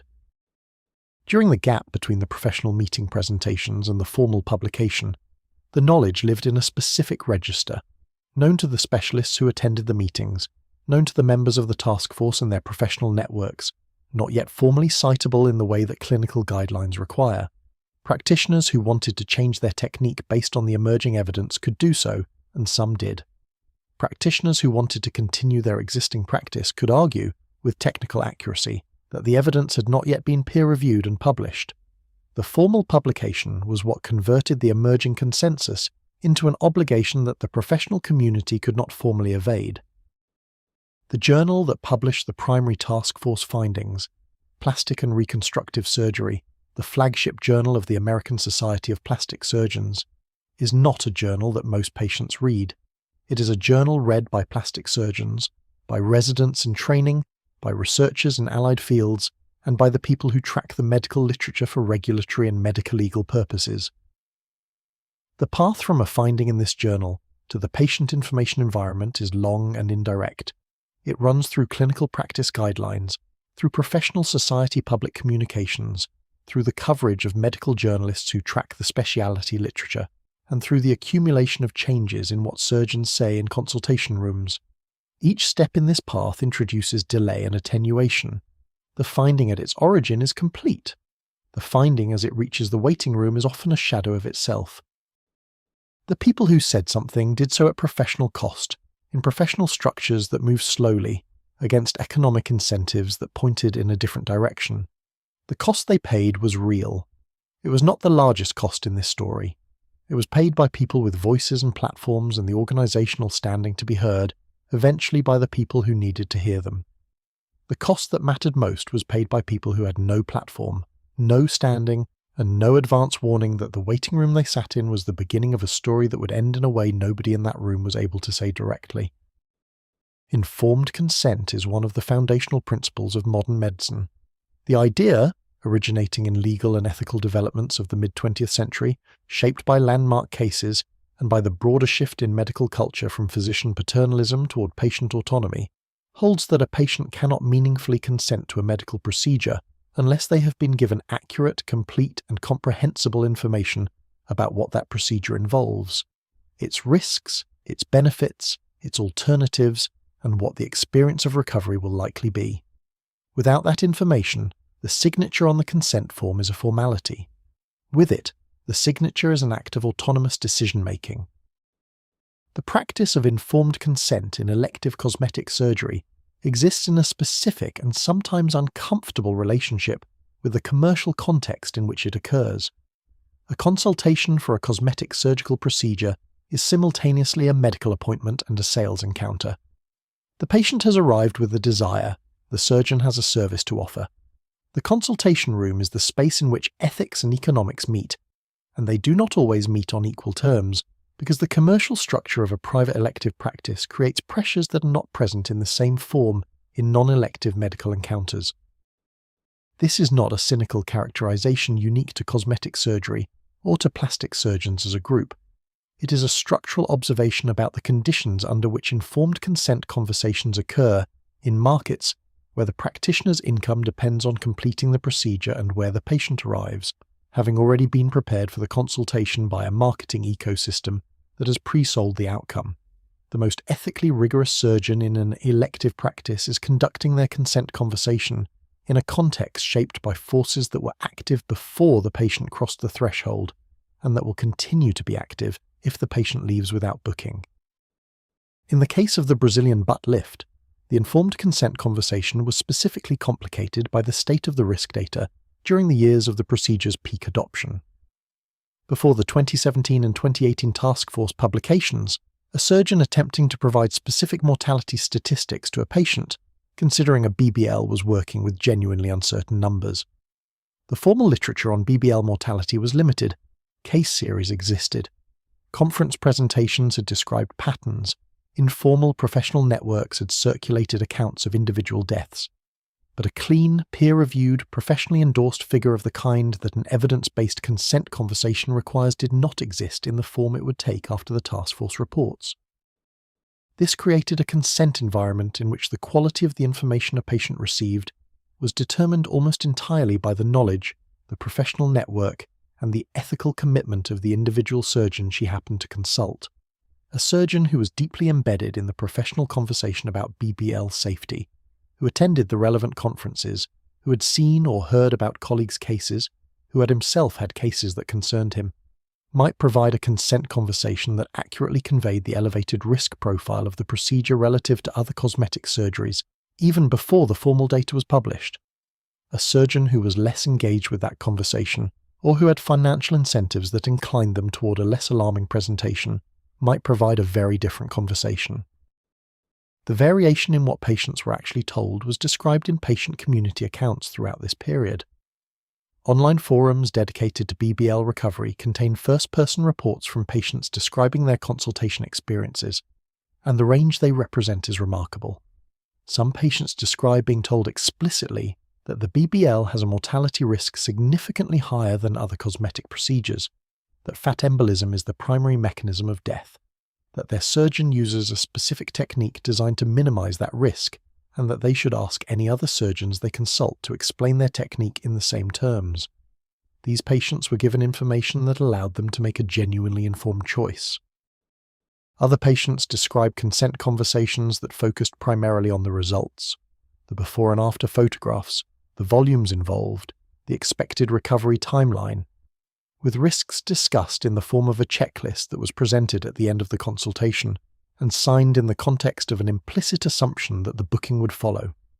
The specific risk of fat pulmonary embolism may have been listed on this form. Its practical significance, what it means, how often it occurs, how it compares to the risk profile of other procedures the patient might consider, was in many accounts not clearly communicated. A consent form that lists death as a possible outcome alongside bruising and temporary swelling is technically accurate. It is also, in its practical effect on a patient's understanding of what she is consenting to, significantly misleading. Risk perception is not a process of reading a list and assigning probabilities to each item. It is a process that is heavily influenced by context, framing, and the overall impression created by the encounter. A patient who has sat for 45 minutes with a confident, qualified surgeon in a professional setting, looking at before and after photographs that make the result appear achievable and appealing, and who has been handed a consent form in the last 5 minutes of that appointment, is not in a cognitive state that allows her to fully process a line that says death, rare, and to contextualize it against the mortality rates for other procedures she might not have considered. The specific figure, 1 in 3,000, exists at a particular place in the psychology of risk perception. It is low enough to feel abstract, to trigger the cognitive bias that researchers call optimism bias, the reliable human tendency to believe that low probability risks apply to other people and not to oneself. It is also a figure that, when set beside the rates for comparable procedures, changes its meaning substantially. A mortality rate 15 times higher than liposuction is not an incremental difference. It is a categorical one. Whether a patient understands it as categorical rather than incremental depends entirely on whether it was presented that way. The role of social media patient communities in the consent ecosystem was complex and in some respects irreplaceable. The online spaces where BBL patients shared their experiences, dedicated Facebook groups with membership in the hundreds of thousands, Reddit communities under subreddits like r/plastic surgery, Instagram accounts documenting recovery in detail, contained information about the procedure that no surgical marketing material would have provided. First-person accounts of complications, descriptions of recoveries that extended well beyond what the consulting surgeon had estimated, reports of revision needs, discussions of specific surgical techniques, specific questions to ask, specific red flags to watch for in a consultation. These communities also contained misinformation, promotion by clinic affiliates who were not identified as such, and the selection effects inherent in communities built around shared identity and positive experience. The patients who had uncomplicated recoveries and good results were more likely to continue engaging with the community and to be visible in it than those who had serious complications or poor outcomes. The serious complication cases were present in these communities. They're among the most detailed and significant contributions, but they were present against a backdrop in which success stories were disproportionately represented. Patient advocates who worked within these communities during the peak BBL years describe an information environment that was rich, inconsistent, and navigable only with significant investment of time and critical reading skill. A patient who spent months in these communities before making a decision was exposed to more information than any single consultation could have provided. A patient who spent an hour or who found her way to a community dominated by a particular clinic's affiliate network got something very different. The quality of the consent conversation in the consultation room and the quality of the self-education in the online community were both highly variable. They were the two inputs that, in combination, determined what a patient actually knew before she signed her name. What neither could reliably provide, given the information environment of the 2000s, was the simple comparative statement: this procedure carries a mortality risk approximately 15 times higher than liposuction and approximately 50 times higher than breast augmentation. These numbers, stated clearly, in the first 5 minutes of a consultation, would have changed the nature of every consent conversation that followed. They would have changed what the surgeon was required to explain and what the patient was equipped to ask. They would not have eliminated the demand for the procedure. People make informed decisions to accept significant risks for things they value, and that autonomy deserves respect. They would have changed the quality of the decision that was being made. The consent conversation that millions of women had before undergoing the Brazilian butt lift at the height of its popularity was not, in most cases, that conversation. It was a conversation shaped by commercial structure, by the state of the professional data at the time, by the individual ethics of the practitioner, and by the background noise of a marketing ecosystem that had been very precise about what it chose to say and very imprecise about what it chose not to. The paper trail that did exist around BBL consent, the consent forms themselves, the preoperative documentation, the patient information sheets provided before procedures, has been examined in the context of litigation following deaths and serious complications. What this examination consistently revealed was a gap between the specificity required for genuinely informed consent and what was actually documented. A consent form that lists death as a possible outcome of surgery alongside bruising, swelling, and contour irregularity. Without differentiation in risk magnitude is not a document designed to inform. It is a document designed to satisfy a legal minimum while creating the minimum necessary interference with the booking.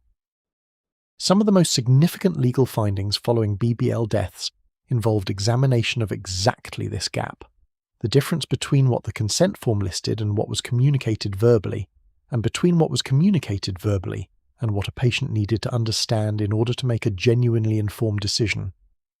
In some cases, discovery revealed that surgeons had been advised by their malpractice carriers about specific language to use and avoid in consent conversations. The language of consent was, in some practices, shaped in part by liability considerations, rather than exclusively by the patient's informational needs. The online patient community performed a function that no consent form was doing consistently. In the BBL patient forums, the Reddit communities, the Facebook groups with names like BBL Recovery Support and Brazilian Butt Lift Journey that attracted membership in the hundreds of thousands. Detailed first-person accounts of complications accumulated. A patient who spent hours in these communities before her procedure could encounter accounts of fat necrosis, an infection, and revision surgery and protracted recoveries that the surgical marketing materials contained no equivalent of. She could find, if she looked carefully, discussions of mortality risk with figures and sources. She could find the task force report's existence noted, its conclusions summarized, the mortality statistics discussed in the language of patient experience rather than clinical documentation. This informal knowledge transfer, the patient community as the risk information system that the formal consent process was not, is both remarkable and deeply insufficient. It is remarkable that patients were creating and sharing information about real risks in a community of mutual support, performing a function that should have been performed by professional communication. It is insufficient because the quality of information in unmoderated communities is variable, because the emotional valence of community participation tends towards solidarity rather than skepticism, and because the patient who found accurate risk information in a forum and the patient who did not were accessing the same procedure from the same providers. The information environment simply determined how much of the picture each patient brought with her to the consultation room. What the consent landscape of the peak BBL years reveals, examined carefully, is not primarily a story about individual bad actors, surgeons who deliberately withheld critical information for personal gain. It is a story about the structural conditions that made inadequate consent the path of least resistance. A medical system in which the risk data lived in specialist journals not routinely consulted by patients. A commercial environment in which the financial incentives of elective practice pushed toward completion of bookings rather than away from them. A regulatory framework that set minimum consent standards without specifying the form that meeting those standards should take in the specific context of a procedure with this risk profile. A marketing ecosystem that had pre-sold the procedure before the patient entered the consultation room. In this environment, the consent conversation that was adequate to the risk required active resistance to the incentive structure. Most consent conversations are not the product of active resistance to incentive structures. They are the product of the incentive structure itself. The waiting room has a stack of magazines. The magazines have photographs. None of the photographs have captions that say what they cost. There is an industry that exists between the patient and the surgeon, and it is not the medical industry.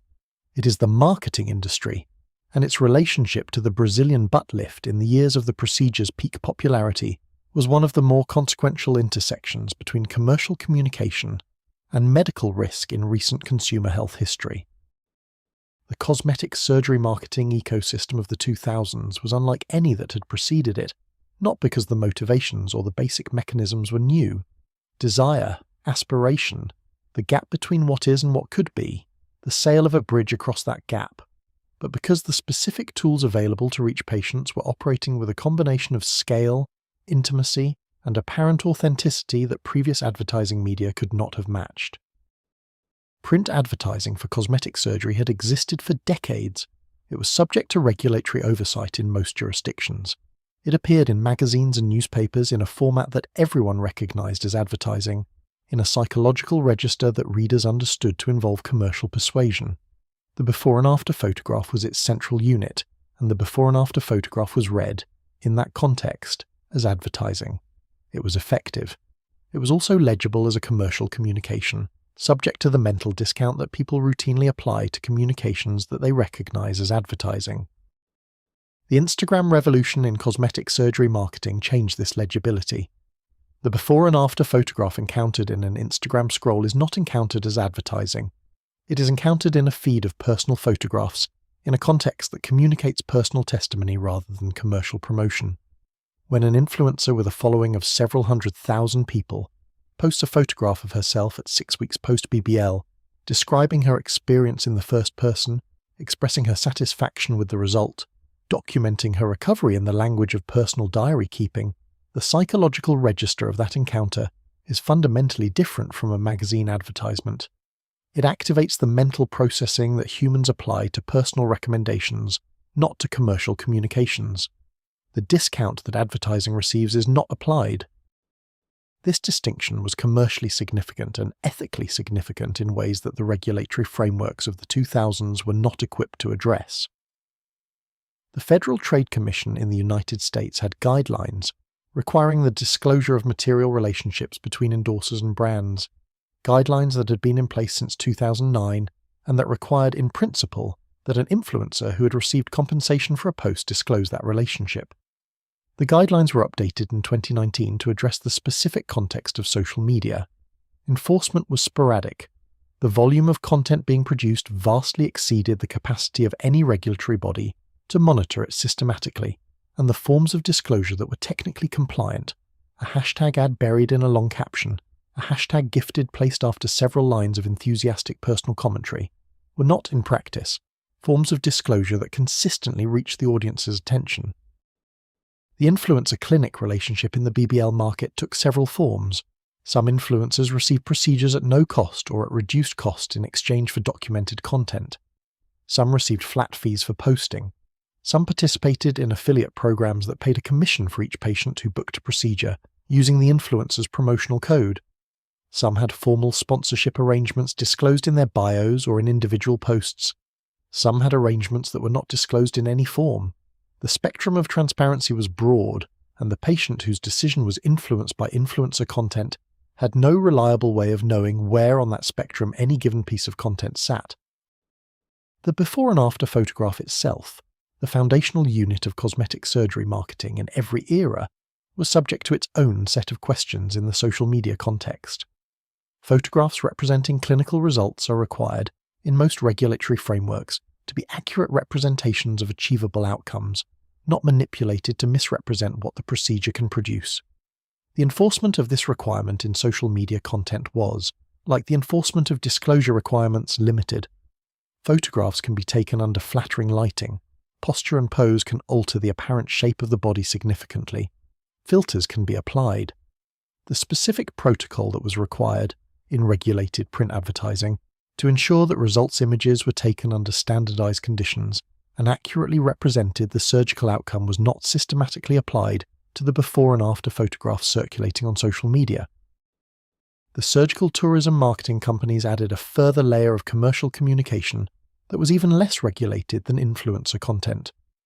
These companies, ranging from dedicated medical tourism agencies to app-based platforms that connected patients with international providers, were marketing elective surgery with the promotional vocabulary and the visual grammar of the travel industry.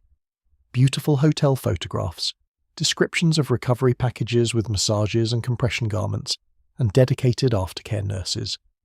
Pricing comparisons presented in a format that made the risk calculus explicit in financial terms and largely implicit in medical terms. The framing of a surgical trip as a journey to transform yourself in a beautiful destination was not a careless choice of language. It was a strategic decision about which aspects of the experience to foreground and which to place in the background. The language of empowerment was another consistent feature of BBL marketing across its various channels. The procedure was framed not as a medical intervention with risks and recovery and outcomes that varied, but as an act of self-determination, a woman's choice to take control of her own body, a celebration of the body she wanted to have. This framing is not entirely dishonest. There is genuine substance to the argument that aesthetic surgery can represent a meaningful form of self-expression for some patients, but in the specific context of the BBL market, it served a commercial function that went beyond its philosophical content. Framing the procedure as empowerment made questioning it feel like the opposite, a judgment on a woman's autonomy, a paternalistic challenge to her right to make decisions about her own body. This framing made the safety conversation harder to have. A patient who had encountered the BBL as an act of self-empowerment, as a celebration of her own desires and her own agency, was in a psychologically different position when encountering risk information than a patient who had encountered the procedure as a medical intervention with a specific risk profile. The empowerment framing did not make the patient wrong or irrational. It placed the risk information in a different interpretive context, one in which engaging with the risk felt like accepting a challenge to the decision she had already made emotionally. The commercial interests behind the BBL market were not, in most cases, monolithic or consciously conspiratorial. The Instagram algorithm that amplified the body ideal was the product of engineers optimizing for engagement metrics, not plastic surgeons trying to drive referrals. The influencers who documented their recoveries were generally doing so because their audience found the content interesting, not because they had been coordinated by a central authority. The surgical tourism companies were responding to a market that existed, and that was going to be served by someone, and many of them believed they were providing a legitimate service to patients who deserved access to procedures they could afford. None of this changes the aggregate effect of the machine. The aggregate effect was a patient population that arrived at consultation rooms having been prepared for the procedure by a marketing ecosystem that had been very specific about what it chose to communicate: the aspiration, the result, the recovery, the price, and very imprecise about what it chose not to communicate: the mortality rate, the mechanism of death, the variation in risk across different surgical settings, and the 3 questions that might separate a safe outcome from a catastrophic one. The machine that built the market was not built to harm patients, it was built to fill waiting rooms. The harm was, in the most literal sense, a side effect, an externality in the economic vocabulary, borne by the patients whose outcomes did not make it into the before and after photographs. The specific role of YouTube in the BBL marketing ecosystem deserves attention alongside Instagram, because the 2 platforms operated through different mechanisms but toward the same end. YouTube hosted a genre of content that was, in the vocabulary of the platform's creators, vlog-style surgical journey documentation, the kind of content in which a creator with a substantial following documented her decision to get a BBL, her consultation experience, her preoperative preparation, her surgery day, her recovery week by week, and her final reveal at several months post-procedure. This genre attracted large audiences, not only because the transformation narrative has enduring appeal, but because the format created a parasocial intimacy that made the viewer feel she was accompanying someone she knew through a personal decision. The surgical journey vlog was, in its effects, among the most effective pre-selling mechanisms in the BBL market, and it required no explicit advertising relationship to function. A creator who documented her own genuine procedure was not necessarily a paid spokesperson. She was a person sharing an experience that her audience found compelling, and the audience that found it compelling was an audience self-selected for interest in the procedure, and therefore an audience that was disproportionately positioned to become the next wave of patients. The content was its own referral system. Where advertising relationships did exist, and they existed widely and often without adequate disclosure, the commercial nature of the content was rendered invisible by the personal format in which it was delivered.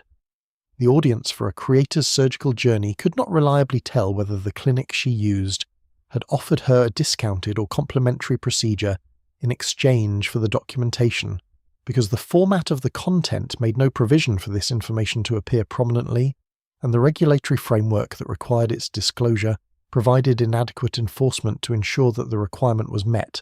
The affiliate code system, in which clinics provided influencers with unique discount codes to share with their audience, with a commission paid for each booking made using the code, created a specific financial incentive structure that was largely invisible to the patients using those codes. A patient who used an influencer's discount code knew she was getting a discount. She may not have known that the influencer was receiving a payment for her booking, or that the influencer's positive characterization of the clinic was occurring in a financial context that was material to how her characterization should be received. The code felt like a gift from a trusted source. The financial relationship behind it was not always visible. It is worth being precise about what the marketing ecosystem was and was not doing. It was not manufacturing a demand from nothing. The desire for a certain body shape existed before the social media market for it was built. The aspiration was real before the marketing found it. What the marketing did was take a real aspiration, amplify it to a scale it would not otherwise have reached, attach it to a specific surgical pathway, and distribute the pathway with a precision and a reach that the most sophisticated broadcast advertising of any previous era could not have approximated. The demand existed. The marketing machine made it into the largest cosmetic surgery market in the world. Those are related but separate contributions, and the machine deserves credit for both. The celebrity disclosure question ran through the mainstream coverage of the BBL's rise as an awkward, persistent thread that the entertainment media was structurally unable to address directly. Celebrity bodies are public property in a specific and limited sense. They are photographed and discussed and analysed in ways that private bodies are not, and the changes in celebrity bodies over time are the subject of ongoing public commentary. But the specific question of whether a celebrity's body change was the product of surgery is one that the celebrity machine manages carefully, because the answer has implications for the aspirational function of the celebrity image. The celebrity image works aspirationally, in part because it implies achievability. The body is presented as the product of diet, exercise, genetics, and lifestyle, things that the audience member can, at least in theory, aspire to and work toward. The introduction of surgery into the picture complicates this implied achievability in a way that the celebrity machine resists. A body that was produced surgically is still aspirational, but the aspiration works differently. It requires not diet and exercise, but money and medical access, which are differently distributed and differently available. The machinery of celebrity aspiration generally prefers not to name this distinction. When celebrity BBL speculation circulated on social media and in tabloid coverage, it circulated in a register of knowing without stating, the accumulated visual evidence, the commentary of fans who noticed a change, the occasional implicit confirmation, and the routine denial or silence. This register is not without informational content. Women who follow celebrity culture closely develop, over time, a practical knowledge of which body changes are and are not consistent with surgery that the celebrity machine does not provide explicitly. But the knowledge that circulates in this register does not include the clinical details, the mortality rate, the technique, the questions to ask, that would make it medically useful.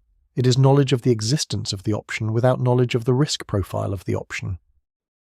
The social media influencer tier that sat between A-list celebrities and ordinary consumers was, in retrospect, the most powerful distribution mechanism for both the aspiration and the access. Mid-tier influencers, those with followings in the range of 100,000 to 2 million, combined the aspirational function of celebrity with a parasocial intimacy that celebrity did not have. Their audience perceived them as real people, not stars, and their disclosure of their own procedures carried the specific weight of a trusted peer rather than a distant idol. They named their surgeons, they shared their clinic discounts, they documented the complications alongside the results, which actually increased rather than decreased their credibility among an audience that had learned to be somewhat skeptical of content that presented only the positive. The specific influence of this tier is measurable to a degree in the booking patterns of the clinics that the most followed influencers named. Clinics that were featured in a well-followed influencer's BBL Journey documentary series reported booking inquiries in the hundreds or thousands in the days following the video's publication. The clinic's digital footprint expanded, its social media following grew, its waiting list lengthened. The influencer, whether or not she had a formal advertising relationship with the clinic, had functioned as the most effective marketing mechanism the clinic had access to, more targeted and more trusted than any paid advertisement. The comment sections of BBL content on YouTube and Instagram formed a specific knowledge ecosystem that is worth examining as an information environment in its own right. These comments accumulated over the years of the BBL boom into a kind of crowdsourced patient record, first-person accounts of procedures, complications, recoveries, revisions, regrets, and satisfactions that no formal data collection system was capturing systematically. A person who spent several hours reading the comments on the most viewed BBL content could encounter a more complete picture of the complication profile than any single consultation had delivered. But the picture was assembled from unverified self-reports, organised by the platform's engagement algorithms rather than by clinical relevance, and embedded in a content context that was weighted toward positive aspiration rather than neutral assessment. The photograph shows the result at 6 weeks. The night shows you everything else. The data arrived in fragments, which is how data almost always arrives when no one has built the infrastructure to collect it systematically. A mortality survey here, a single institution complication review there, a task force report that represented the most comprehensive aggregation to date, followed by follow-up analyses that updated the figures and found, in some respects, improvement, and in others, the persistence of conditions that had not fundamentally changed. 5 years of accumulating evidence collected by researchers who were often working with inadequate tools in a data environment that had not been designed for them. This is what it looks like. Let us sit with it carefully. The 2017 Multi-Society Gluteal Fat Grafting Task Force, sponsored by 4 major plastic surgery professional organizations: the American Society of Plastic Surgeons, the American Society for Aesthetic Plastic Surgery, the International Society of Aesthetic Plastic Surgery, and the Aesthetic Surgery Education and Research Foundation, produced the most authoritative early estimate of BBL mortality. They estimated a mortality rate of 1 in 3,000 procedures. The confidence interval around this estimate was explicitly acknowledged by the task force to be wide, reflecting the limitations of voluntary reporting and the likelihood of significant undercount. The true rate might be lower. The available evidence suggested it might be higher. The task force survey asked 692 plastic surgeons about their experience with BBL mortality. 25 of those surgeons, representing approximately 3.6% of respondents, reported having had at least one patient die following a BBL procedure. This figure deserves a moment of careful consideration because it is easy to read the 1 in 3,000 headline and lose the human scale of what it represents. 1 in 28 of the surgeons surveyed had experienced the death of a patient from this single procedure. This is not a figure that belongs in the footnotes. It is the figure that changes the character of the conversation. The task force also reported that among the surveyed surgeons, an additional significant proportion reported having heard of BBL-related deaths among colleagues outside their own practices. The formal deaths were thus surrounded by a larger informal knowledge structure, a community of professionals who knew, through professional communication, that the deaths were happening at a rate that was not being reflected in any accessible public record. The professional community knew something that the waiting rooms did not. The mechanism of death, documented in the task force report and in subsequent case series, was identified with specificity. Fat pulmonary embolism was the dominant cause. Of the deaths reported in case series included in the task force analysis, the overwhelming majority involved fat entering the venous circulation and causing obstruction of the pulmonary vasculature. The speed of this process, from initial embolism to cardiac arrest, was described in accounts from the cases where the sequence of events was documented as alarmingly rapid. In some cases, the patient was stable under anesthesia and deteriorated within seconds or minutes of the injection episode. In others, the deterioration occurred in the immediate post-operative period, during the recovery room phase, when the physiological cascade was still unfolding. The cadaveric study results that accompanied the mortality data provided the anatomical explanation for why the mechanism was so consistently reproduced. Dissection of cadaveric specimens demonstrated that the inferior gluteal vein, the dominant vessel implicated in the embolic mechanism, was consistently positioned within the zone of injection at the depths used in standard intramuscular BBL technique. In the relevant anatomy, the inferior gluteal vein was large enough and positioned closely enough to standard injection paths. That cannula entry into the vessel was not an unusual technical error, but a repeatable event given the injection approach being used. The specific diameter of the vessels involved is worth understanding. The inferior gluteal vein in the human anatomy is not a small vessel. It is a vein of sufficient caliber that injection into it at the pressures used during fat grafting can introduce a meaningful volume of fat into the circulation rapidly enough that the embolic event occurs before the clinical signs that might alert the anesthesiologist and the surgeon have time to develop and be recognized. The anatomy of the region, in other words, was not simply unfavorable for this procedure.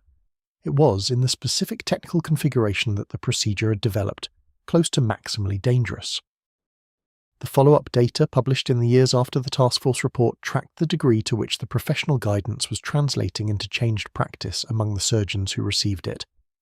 A 2019 survey of plastic surgeons by the American Society of Plastic Surgeons found that the proportion of surgeons reporting exclusive subcutaneous injection, the technique recommended as the safer alternative, had increased meaningfully compared to pre-guidance surveys. A majority of responding surgeons indicated they had modified their technique in response to the safety data. A meaningful minority had not, or reported using some combination of subcutaneous and intramuscular injection. The reasons given for continued intramuscular injection varied. Some surgeons indicated patient pressure, that the results achievable through subcutaneous-only technique did not match patient expectations set by before and after photographs from intramuscular cases. Some indicated their own assessment that their specific technique allowed safe intramuscular placement. Some indicated uncertainty about the safety guidance or disagreement with the task force's interpretation of the evidence. Each of these reasons is understandable in its own terms. Collectively, they illustrate the mechanism by which professional guidance translates imperfectly into universal practice change, particularly in a specialty where practice is conducted largely in private settings with limited external oversight. The complication data beyond mortality tells a second story that the mortality figures alone do not capture. Fat necrosis, the death of transferred fat cells in the weeks following surgery, when those cells fail to establish a blood supply in their new location, was identified in multiple series as one of the more common significant complications of BBL. The rates reported vary by series and technique, but figures of 10 to 25% for some degree of fat necrosis visible on imaging appear in the literature. Clinically significant fat necrosis, the kind that produces palpable nodules, visible contour deformity, discomfort, or the need for revision, occurs in a smaller but significant proportion of this group. Fat necrosis is not simply a cosmetic complication. In some cases, it is also a clinical one. The liquefaction or calcification of dead fat cells can produce collections of material in the gluteal tissue that are prone to infection, difficult to treat, and may require surgical drainage or debridement. In rare but documented cases, fat necrosis can progress to necrotizing fasciitis, the rapidly spreading, life-threatening soft tissue infection that surgical literature and media have both covered with the particular attention commanded by conditions that kill quickly and without obvious warning. The presence of necrotic fat tissue in the gluteal region creates a substrate for bacterial growth that is not present in healthy tissue, and the warm, relatively avascular zone created by the late stages of fat necrosis is one that favors certain aggressive bacterial species. Deep vein thrombosis and its potentially fatal complication, pulmonary embolism from clot, distinct from the fat pulmonary embolism caused directly by intravascular fat injection, is a risk associated with any surgery of significant duration in which the patient is in a fixed position under anesthesia. BBL procedures are frequently long. The combination of liposuction and fat transfer can extend total operative time to 4, 5 or more hours, and are performed with the patient in a prone position that creates its own challenges for blood flow in the lower extremities. Deep vein thrombosis risk is manageable through the use of appropriate compression devices, early mobilization, and where indicated, pharmaceutical prophylaxis. But it requires that these measures be prioritized and implemented, which was not uniformly the case across all the settings where BBL procedures were being performed. Seroma, the accumulation of fluid in the spaces left by liposuction, is one of the most common complications of the harvest component of the BBL and can require drainage, either spontaneously or through needle aspiration. Seromas are generally manageable, but can become infected, can be uncomfortable and disfiguring in the interval before they resolve, and may require multiple clinical visits and interventions in the weeks after surgery. In the outpatient setting of most BBL practices, the seroma complication falls primarily on the patient to identify and manage, often through video consultations with her surgeon at distance. The revision surgery rate that appears in long-term follow-up data was not clearly communicated to most patients before their first procedure. The reabsorption of transferred fat, the natural process by which the body reintegrates fat cells that do not successfully establish a blood supply, means that the result visible at 6 weeks post-surgery is typically not the final result. Volume loss of 30 to 50% of the transferred fat is reported in some series within the first year, though the range is wide and depends on technique, patient factors, and post-operative compliance. A patient who was told she was having a BBL was in some cases beginning a longer surgical relationship, whose full character was not disclosed in the initial consent conversation. The patient-reported outcome data that has accumulated over the 5-year window shows a satisfaction picture that is complicated by the selection effects already described. Published satisfaction rates in institutional series are generally high, the majority of patients reporting satisfaction with the procedure at medium-term follow-up. But the methodological challenges of this data, the exclusion of patients with serious complications from follow-up cohorts, the selection of patients willing to participate in research into their own outcomes, the social dynamics of patient communities that incentivize positive reporting, mean that the satisfaction figures should be interpreted with awareness of what they cannot capture. The experience of the patients who did not participate, who could not participate, or whose participation in the outcome of this procedure was not of a kind that any survey instrument was designed to measure.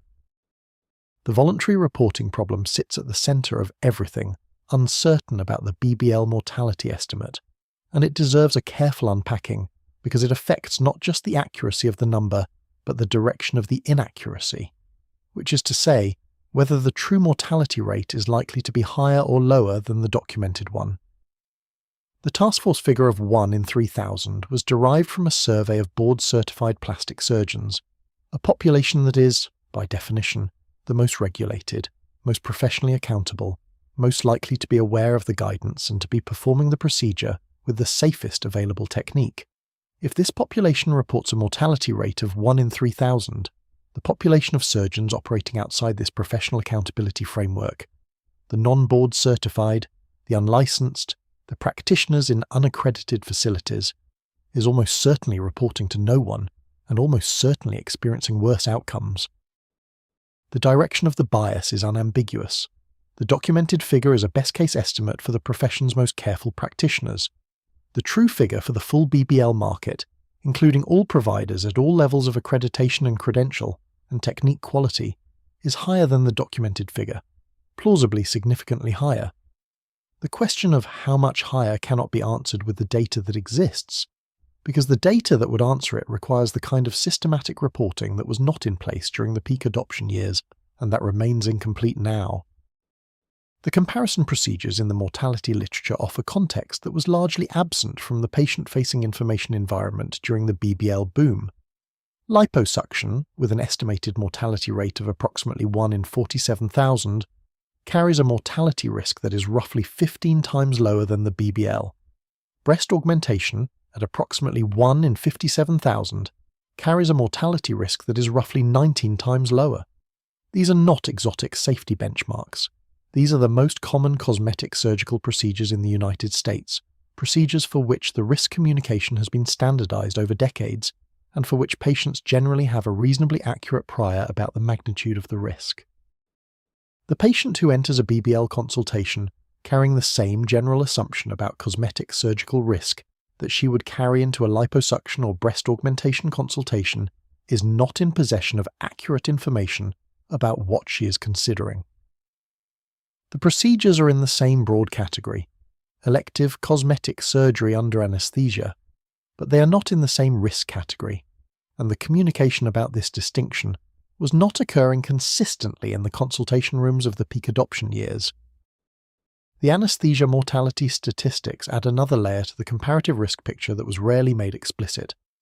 Modern general anesthesia carries an estimated mortality risk of approximately 1 in 100,000 procedures in healthy patients in well-equipped facilities.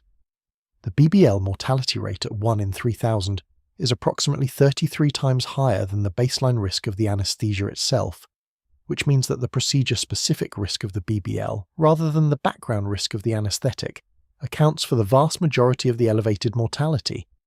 This framing, the procedure is many times more dangerous than the anesthesia, not the anesthesia that is the source of the danger, would have been clarifying for patients who, when they thought about surgical risk, were primarily thinking about the risks of anesthesia. The complication data beyond the mortality figure tells a story that the mortality number alone does not. Fat necrosis, the death of transferred fat cells that do not establish adequate blood supply, resulting in firm lumps, pain, and potential wound breakdown, was reported in a range across different case series of 2 to 12% of BBL patients. Infection rates at the injection sites, seroma formation, wound healing problems, and contour irregularities requiring revision were all documented with sufficient frequency in the surgical literature to constitute a clinically significant burden of non-fatal complication, even in the best practice setting. The patient who focused only on the mortality risk was working with an incomplete picture of the risk spectrum. The long-term complication data is where the 5-year window produces its most sobering findings for the aspiration versus reality comparison. The aesthetic outcome that a patient sees at 6 weeks post-surgery, the typical time point for before and after photography, is not the aesthetic outcome she will live with at 5 years. Fat reabsorption continues for 12 to 18 months post-surgery, and the volume change across that period can be clinically significant. Patients who are pleased with their 6-week result and dismayed by their 18-month result were experiencing a normal biological process that their consent conversation had not consistently prepared them for.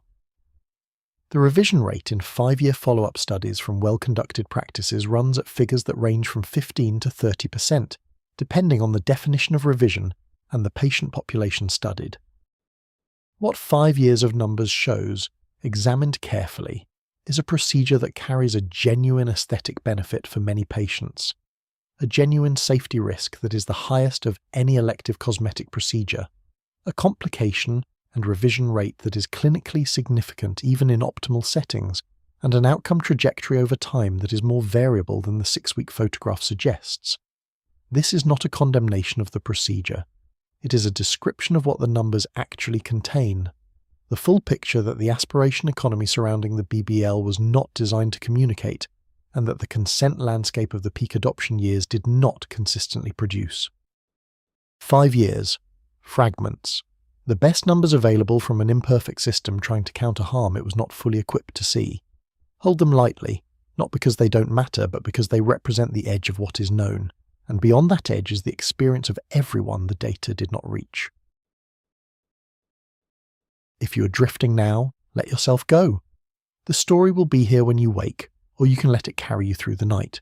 If you're still with us, we're about to move into the second half of what 5 years of data actually shows.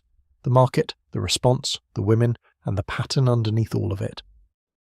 There are 2 very different experiences contained within the category of Brazilian butt lift patient, and the distance between them is not primarily a matter of price, though price correlates with the difference.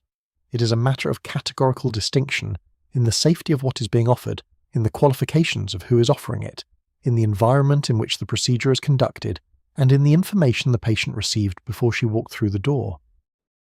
At one end of the market sits an experience that, while not without risk, represents the responsible delivery of a high-risk procedure by practitioners who have engaged seriously with the safety evidence.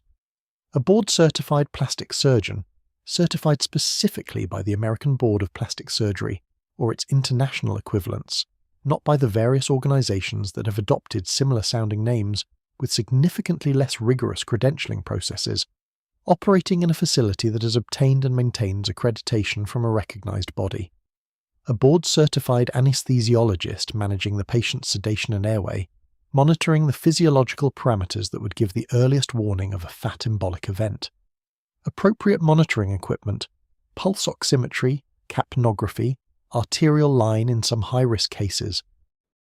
A recovery protocol that keeps the patient under observation for a sufficient interval after the procedure in a setting equipped to respond to late-presenting complications. This patient has also, at this end of the market, had a consent conversation that was honest about the mortality data, specific about the injection technique being used and the rationale for its risk reduction properties, and clear about the distinction between the current procedure and the procedures in the photographs she may have seen online. She has been given a realistic expectation of the revision rate. She has been told what to watch for in the weeks after surgery that would indicate a serious complication. She has a direct line to her surgeon or surgical team for the post-operative period. She's taking a real risk. The 1 in 3,000 figure applies to the patient population, not to any individual, and well-run practices with current technique adherence may have mortality rates that are meaningfully lower than the aggregate. But she is taking a risk she's understood, in a setting designed to manage it. At the other end of the market sits something qualitatively different, and the language of other end of the market is itself a euphemism for what the conditions at that end actually look like. A practitioner whose credentials cannot be clearly verified, or whose credentials have been verified to a standard that turns out to be insufficient. A facility that has not obtained accreditation, or that obtained it under one set of conditions and has subsequently changed its operations. A setting that is licensed as a medical office rather than as a surgical facility, or that is not licensed in any relevant category at all. Equipment that is inadequate for the procedure. Monitoring that does not capture the physiological signals that would indicate early fat embolism. Anesthesia managed by a practitioner who is not board certified in anesthesiology, or by a system. Propofol administered by the operating surgeon that has been identified as a specific risk factor in the BBL mortality literature. The propofol administered by the surgeon pattern is worth dwelling on. In some settings, particularly those operating at the lower cost end of the market with compressed scheduling, the surgical procedure was performed under sedation managed by the surgeon rather than by a dedicated anesthesia provider. The surgeon injecting fat with one hand and monitoring the patient's sedation state with the other is not in a position to respond optimally to the signs of fat embolism, which require rapid recognition and rapid intervention. The division of attention between surgical task and anesthesia management is not a theoretical problem. It appears in the adverse event narratives from multiple BBL deaths as a practical one. The compressed scheduling that characterized the high-volume, low-cost end of the BBL market was another specific risk factor.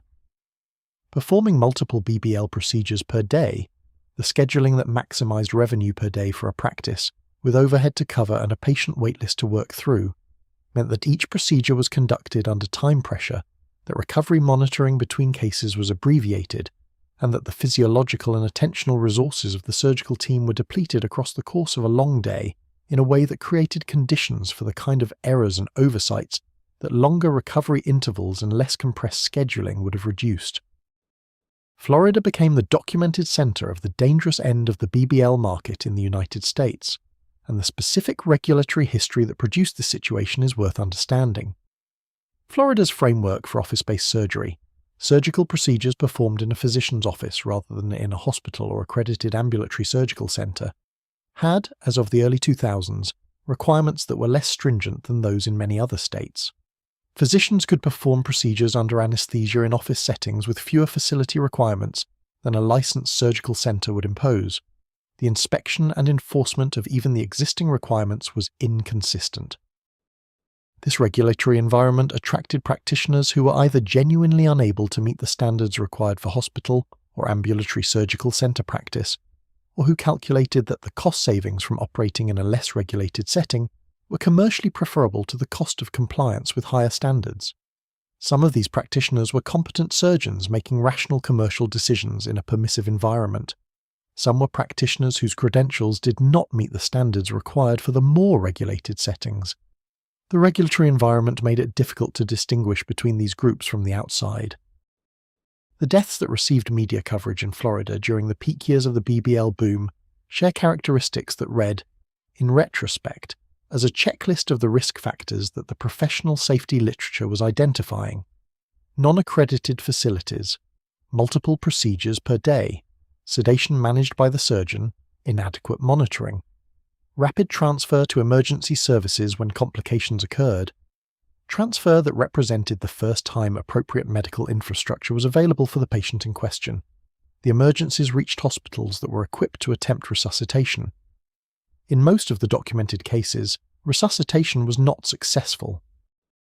Heather Meadows, a 29-year-old woman from South Carolina, died in 2018 following a BBL performed in a South Florida clinic that was later found to have performed multiple procedures on the same day, under conditions inconsistent with appropriate surgical standards. Her family's account of their experience navigating the aftermath, the difficulty of obtaining information about the facility's credentials, the absence of a regulatory record that would have warned them about the setting, illustrates the information gap that patients at this end of the market faced. Jennifer Monique Saxton, A mother who died following a BBL in 2019 became the subject of media coverage that focused specifically on the setting of her procedure, a facility that investigations found had numerous regulatory deficiencies, and the broader pattern of non-accredited facility operations in the South Florida cosmetic surgery market. Her family's advocacy following her death contributed to the regulatory attention that eventually produced the Florida legislative response described later in this story. These names appear here not to reduce individuals to their role in a regulatory history, but because the pattern they represent does not communicate its scale through aggregate statistics alone. The statistics say 1 in 3,000. The names say a 29-year-old woman from South Carolina, a mother, a person whose family drove to the airport to meet a flight and instead received a phone call. These are not the same thing as each other, and they are not the same thing as the statistics, and the story that is most honest holds both. The demographic profile of the patients at the dangerous end of the BBL market was not random, and this is a fact that the safety conversation has not always foregrounded with the clarity it deserves. The women who died in non-accredited facilities were disproportionately Black and Latina, disproportionately from lower income backgrounds, disproportionately from communities for whom the cost differential between the safe and the dangerous end of the market was the determining factor in which end they accessed. They were not, in the accounts of their families and the records of the investigations that followed, less careful or less researched or less sensible than patients who had better outcomes in better resourced settings. They were people making rational decisions in an information environment that systematically failed them, with the result that the harm of the BBL's safety deficit fell most heavily on the patients least equipped to protect themselves from it. The unregulated end of the market was not hidden.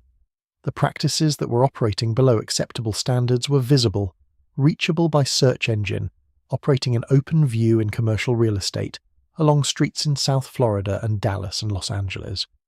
What was invisible to a patient navigating that market was the line between acceptable and unacceptable, the standards that a facility should meet, the credentials a surgeon should hold, the equipment that should be present before the procedure begins. That line was the professional community's responsibility to draw and communicate clearly, and the marketing ecosystem's interest in obscuring, and the regulatory system's job to enforce, and none of these systems had yet arranged themselves adequately by the time the people who died had already walked through the wrong door. The conditions that characterized the most dangerous BBL settings were documented in detail in the investigations that followed deaths, and in the litigation that followed investigations. What the records show is a pattern of specific, identifiable deficiencies that are not exotic or unusual from a regulatory standpoint. They are the deficiencies that inspection programs are designed to catch, and that enforcement mechanisms are supposed to address. The fact that they persisted for years in settings that were operating in open view represents not a failure of the inspection design, but a failure of the inspection practice. Inadequate staffing was a consistent finding. The safe delivery of a surgical procedure under deep sedation requires, at a minimum, a dedicated anesthesia provider whose sole responsibility is the patient's physiological management during the procedure. In some of the settings where BBL deaths occurred, the anesthesia was managed by the operating surgeon, a configuration that is not a matter of preference or efficiency, but of categorical patient safety risk, because the surgeon's attention is divided between the surgical task and the anesthesia monitoring in a way that makes rapid recognition and response to embolic events difficult. Equipment deficiencies were another consistent finding. The monitoring equipment that should be present and active during any procedure under deep sedation, pulse oximetry, capnography, blood pressure monitoring at appropriate intervals, was either absent, inactive, or not connected in some of the settings where deaths occurred. Capnography in particular, which detects changes in exhaled carbon dioxide that can be an early indicator of reduced cardiac output from an embolic event, requires both the equipment and the trained awareness to recognize what a change in the capnography waveform means and to act on it promptly. Scheduling compression, performing multiple BBL procedures on the same day, sometimes back-to-back with minimal intervals, was a practice driven by the economic logic of a high-overhead practice trying to maximize revenue per operating day. The problem with this logic from a patient safety standpoint is that it reduces the recovery monitoring interval for each case, reduces the physiological and attentional resources of the surgical team across the day, and creates conditions in which a deteriorating patient in the recovery area may not receive the level of monitoring that would detect the deterioration before it reaches a point that is difficult to reverse. Facility licensing, or rather its absence, is perhaps the most structurally significant feature of the unsafe BBL setting. An accredited ambulatory surgical centre must meet defined standards for equipment, staffing, infection control, emergency protocols, and physical plant that a converted commercial space does not. The licensing process creates at least the possibility of external review and detection of deficiencies before they produce adverse outcomes. The unlicensed or inadequately licensed settings where the worst BBL outcomes occurred had removed that possibility. They were operating with no external accountability mechanism for the conditions they maintained. The patients who entered these settings did not always know what they were entering. Some had been told explicitly that the facility was accredited when it was not. Some had been told that their surgeon was board certified in plastic surgery when they were not. Some had done research that the digital environment made appear comprehensive, but that had not penetrated to the layers where the critical information lived. The information gap between what these patients knew and what would have been necessary to know in order to protect themselves was not the result of insufficient effort on their part. It was the result of an information environment in which the critical distinctions between accredited and non-accredited, between board-certified and certificate holding, between appropriate surgical settings and inappropriate ones, were not visible in the channels through which these patients were receiving their information. The night does not assign blame with the bluntness of a verdict. It simply holds the record, and the record says, these were the conditions, and this is what happened in them. Regulation moves more slowly than markets. This is almost always true in almost every sector, for reasons that combine the procedural demands of democratic governance with the political economy of industries that have interests in the pace and character of their own regulation. In the case of the Brazilian butt lift, the lag was particularly pronounced because the market built demand at a speed that social media platforms make possible, a speed measured in months and years, while regulation operates on timescales measured in years and decades. The professional society guidance that emerged from the 2017 and 2018 task force work was, in structural terms, the fastest regulatory response available to the specialty. Professional society guidance, as distinct from state licensing requirements, federal regulations, or legislation, does not require the consent of any external body. A professional organization can issue guidance on the basis of its own scientific review and the consensus of its members, and can expect that guidance to reach practitioners through the journal publications, conference programming, and continuing education infrastructure that the organization controls. This speed advantage is real, and it was used. The task force moved from convening to publication in a time frame that, by the standards of the formal regulatory process, was swift. The American Society of Plastic Surgeons and its allied organizations followed the task force report with updated guidance in 2018, expanding the practical recommendations and providing the specific anatomical and technical information that surgeons needed to change their practice. The guidance was specific, evidence-based, and communicated through the channels that board-certified plastic surgeons were most likely to receive. It was the right response, and the right response from the right organizations, and it was not sufficient to address the full scope of the problem, because the full scope of the problem extended beyond the membership of those organizations into settings and practitioners that their guidance could not reach. State regulatory responses in the United States followed the pattern that state-level regulation typically follows, initiated by the accumulation of documented harm, shaped by the specific political and economic circumstances of each state, and producing results that varied significantly in their scope and enforcement rigor. Florida, as the state with the highest concentration of documented BBL deaths, was the state where regulatory pressure was most acute, and where the political economy of cosmetic surgery, a significant economic sector in South Florida, was most engaged in the legislative process.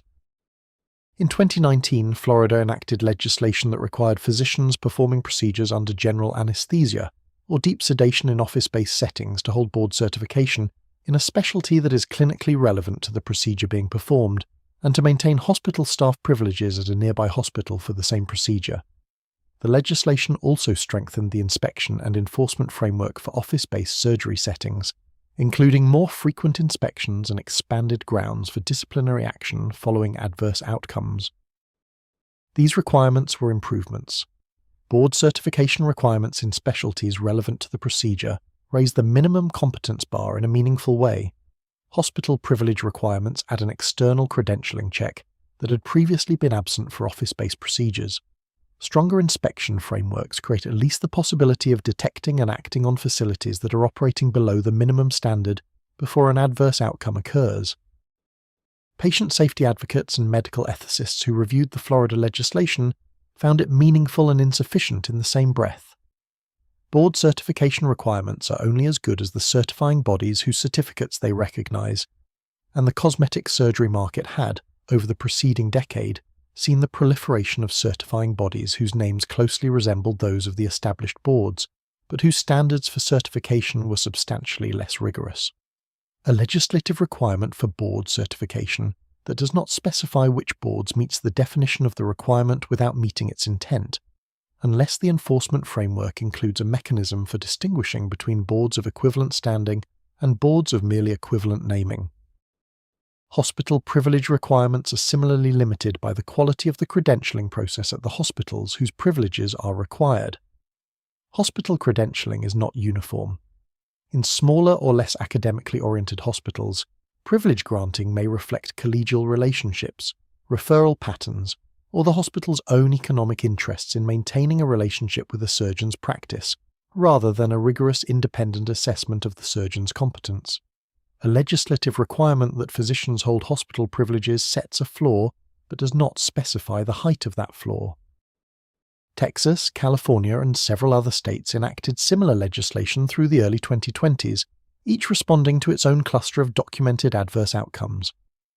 The pattern of state-by-state legislation produced a patchwork that was better than the pre-regulatory baseline and significantly less comprehensive than a national standard would have been. A practitioner who could not meet the requirements of one state's regulatory framework had the theoretical option of relocating their practice to a state with less rigorous requirements, or of accepting patients who were willing to travel. The United Kingdom regulatory response was shaped by the specific circumstances of British cosmetic surgery regulation, which had been the subject of significant attention since the polyimplant Prothèse breast implant scandal of 2010 and 2011, in which faulty implants manufactured in France were found to have been implanted in hundreds of thousands of women worldwide. The PIP scandal had produced the Keogh Review of Cosmetic Interventions in 2013, which examined the regulation of cosmetic surgery and non-surgical procedures comprehensively and made recommendations that shaped the subsequent regulatory environment. In the UK context, the BBL's specific mortality profile was brought to public attention, in part through the deaths of British patients who had undergone procedures abroad, in Turkey, in Poland, in other medical tourism destinations, and through media coverage that made the specific risks of the procedure legible to a general audience in a way that the specialist literature had not. The Care Quality Commission, which regulates health and social care services in England, and the relevant professional bodies, the Royal College of Surgeons and the specialty organisations, updated their guidance to address BBL specifically, and public health communications from NHS England addressed the risks of the procedure and of surgical tourism more broadly. The surgical tourism dimension was the aspect of the regulatory challenge that domestic legislation was least equipped to address. A patient's right to seek medical care in another country is not something that any domestic regulatory framework can override.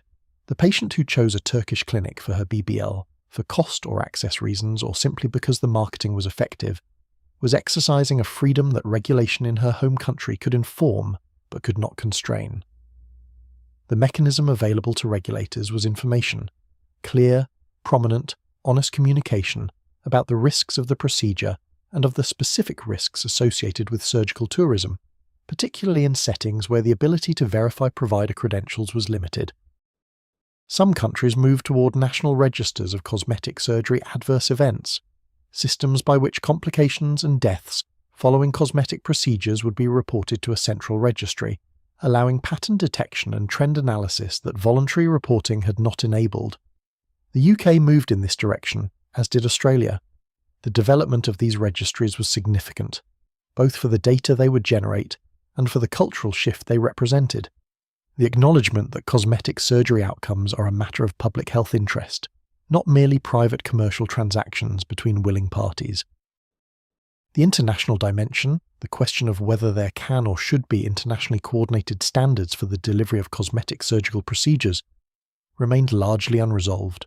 The Joint Commission International, which provides hospital accreditation against internationally defined standards, offers a form of verification that patients can reference when evaluating international providers. But its accreditation is not a universal standard, is not required by any international agreement, and does not cover the full range of settings in which BBL procedures were being performed. Coordinated international regulation of elective cosmetic surgery remained, through the period covered by this story, an aspiration rather than a reality. What the regulatory response achieved, taking the period from 2017 to 2023 as a whole, was meaningful improvement in the conditions at the regulated end of the market, real improvement in the quality of professional guidance reaching board-certified plastic surgeons, and real but insufficient improvement in the oversight of the settings and practitioners that had been responsible for the worst outcomes. The extremes were addressed, the middle of the distribution was improved, the very bottom remained, operating in the spaces that regulation had not yet fully reached. The insurance industry played a quiet but significant role in the regulatory landscape of the BBL's peak years, and that role is worth understanding because it operated through mechanisms entirely different from the legislative and professional pathways that received most of the public attention. Malpractice insurance carriers for cosmetic surgical practices are in the business of assessing and pricing risk, and the BBL's risk profile was not invisible to them.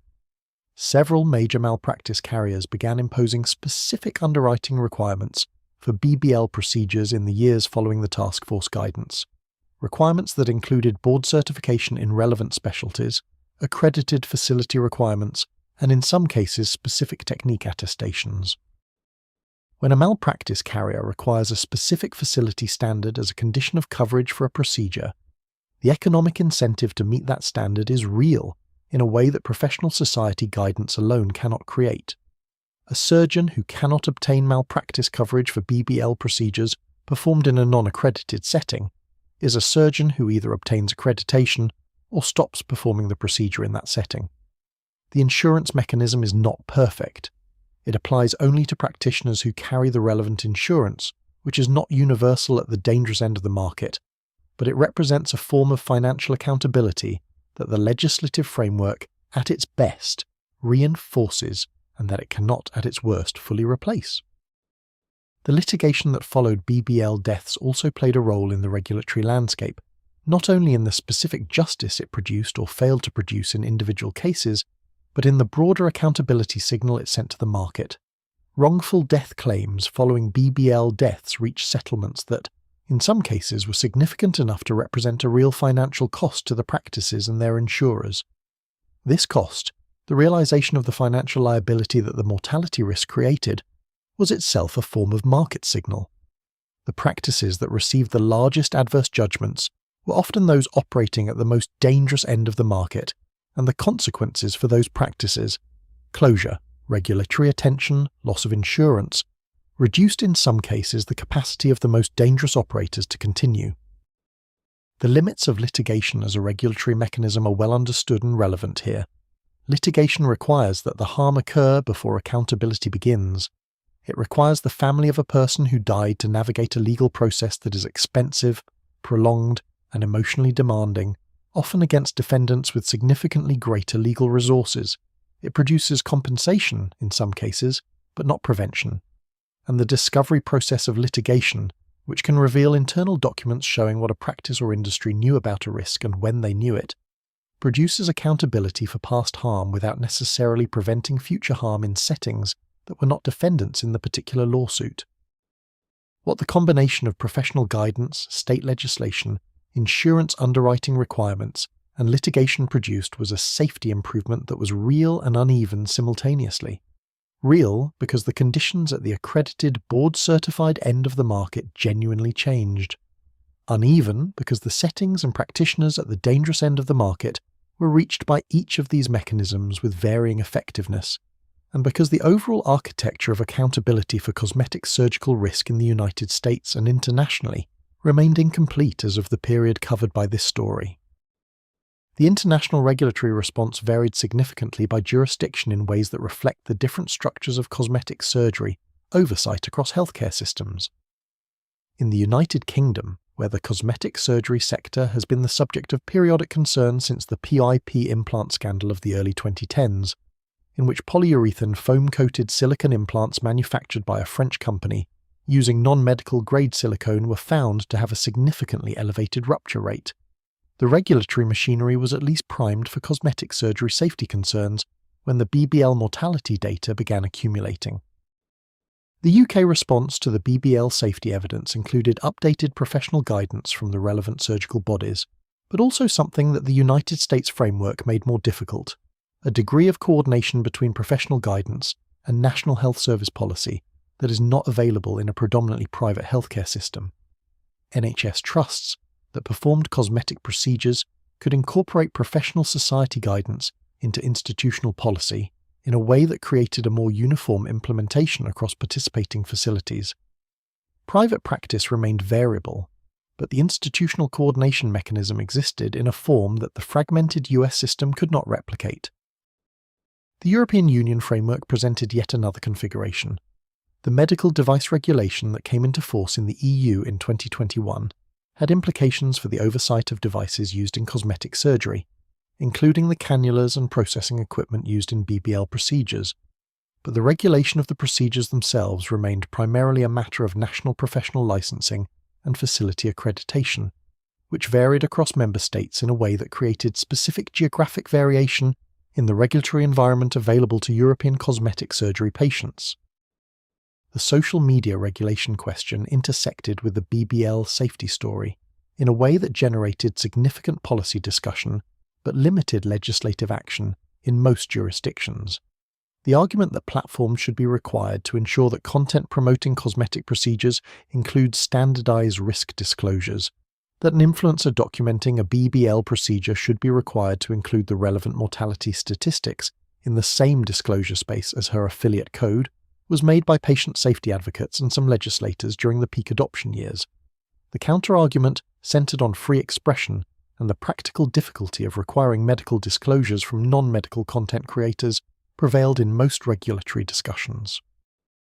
The platform's own policies on medical misinformation and promotional disclosure evolved during this period, but did not produce requirements that addressed the specific gap between the body transformation content and the clinical safety data. The question of what role social media platforms bear in the downstream health consequences of content they distribute, amplify, and monetize is one of the larger unresolved regulatory questions of the current era. The BBL case represents one specific manifestation of this larger question, a situation in which platform amplification of aspirational content in a specific body, ideal category preceded and outpaced the visibility of medical safety information about the primary surgical route to that ideal. The platform's role was not to promote surgery. Its role was to amplify the aspiration. The surgery was how the aspiration became commercially actionable for the cosmetic surgery industry. The connection between the amplification and the procedure was real but mediated, and the regulatory frameworks of the period were not designed to address mediated harms of this kind. The procedure continued. The demand had not abated.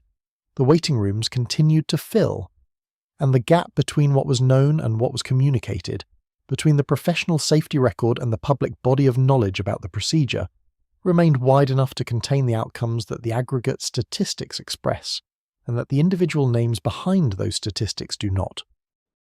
The aggregate data tells one kind of story, the woman in the waiting room tells another. Both are necessary. The number without the person is a clinical document. The person without the context is an anecdote. What this story requires, and what the night is long enough to hold, is both the data and the texture of individual lives that the data describes in shorthand. Who actually gets a Brazilian butt lift is a question that resists simple characterization, and the attempt to characterize the patient population simply is itself a form of the reductionism that has distorted the public conversation about the procedure. The women who undergo the BBL are not a monolithic demographic. They are not defined entirely by any single motivation or any single vulnerability. They are a population of people making decisions about their own bodies in a specific cultural and economic context, with the information that context made available to them for reasons that are as varied and as valid as any other set of reasons for a significant personal decision. What the available demographic data suggests in the United States is that Black and Latina women are disproportionately represented in the BBL patient population relative to their share of the population overall. This overrepresentation is not a statistical curiosity.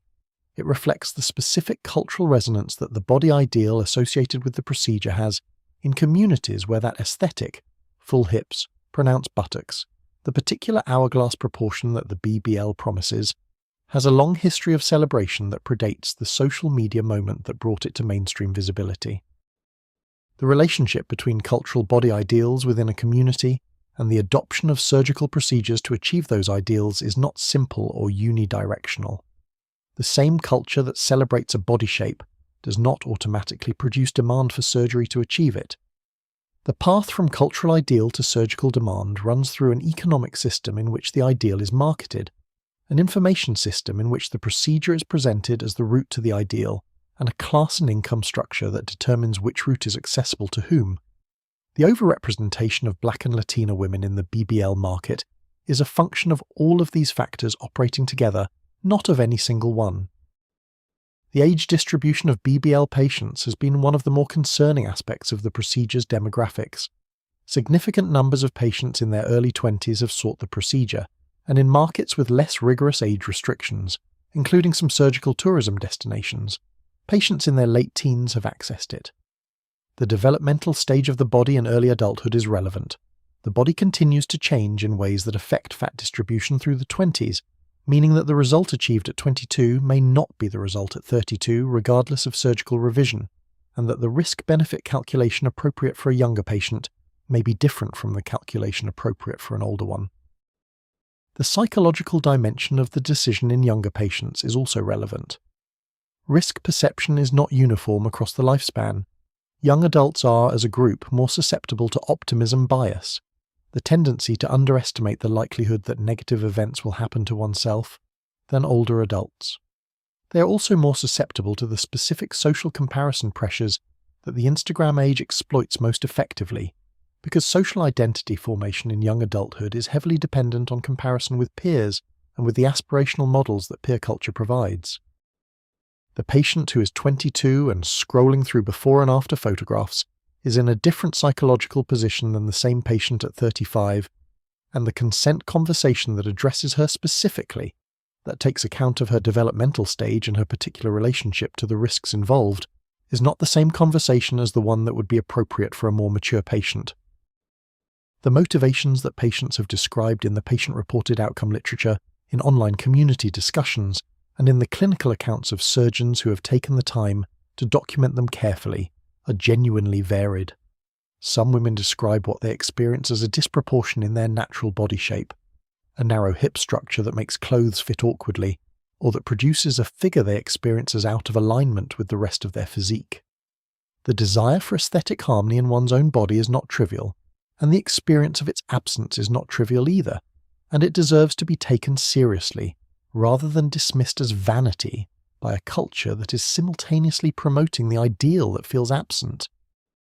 Other women describe an experience of weight loss, significant, hard-won, sometimes medically necessary weight loss, that has left them with a figure that feels depleted rather than achieved. The woman who has worked for years to lose weight and emerges from the process feeling that her body no longer resembles the body she imagined is describing a real experience that cosmetic surgery has a long history of attempting to address. The BBL in this context is not about achieving a socially imposed ideal. It is about completing a personal journey of bodily change that the journey itself has left unfinished. Other women describe motivations that are inseparable from the social media environment that built the demand, a desire to have a body that looks like the bodies they see most frequently, most compellingly, in the medium that takes up the most of their attentional life.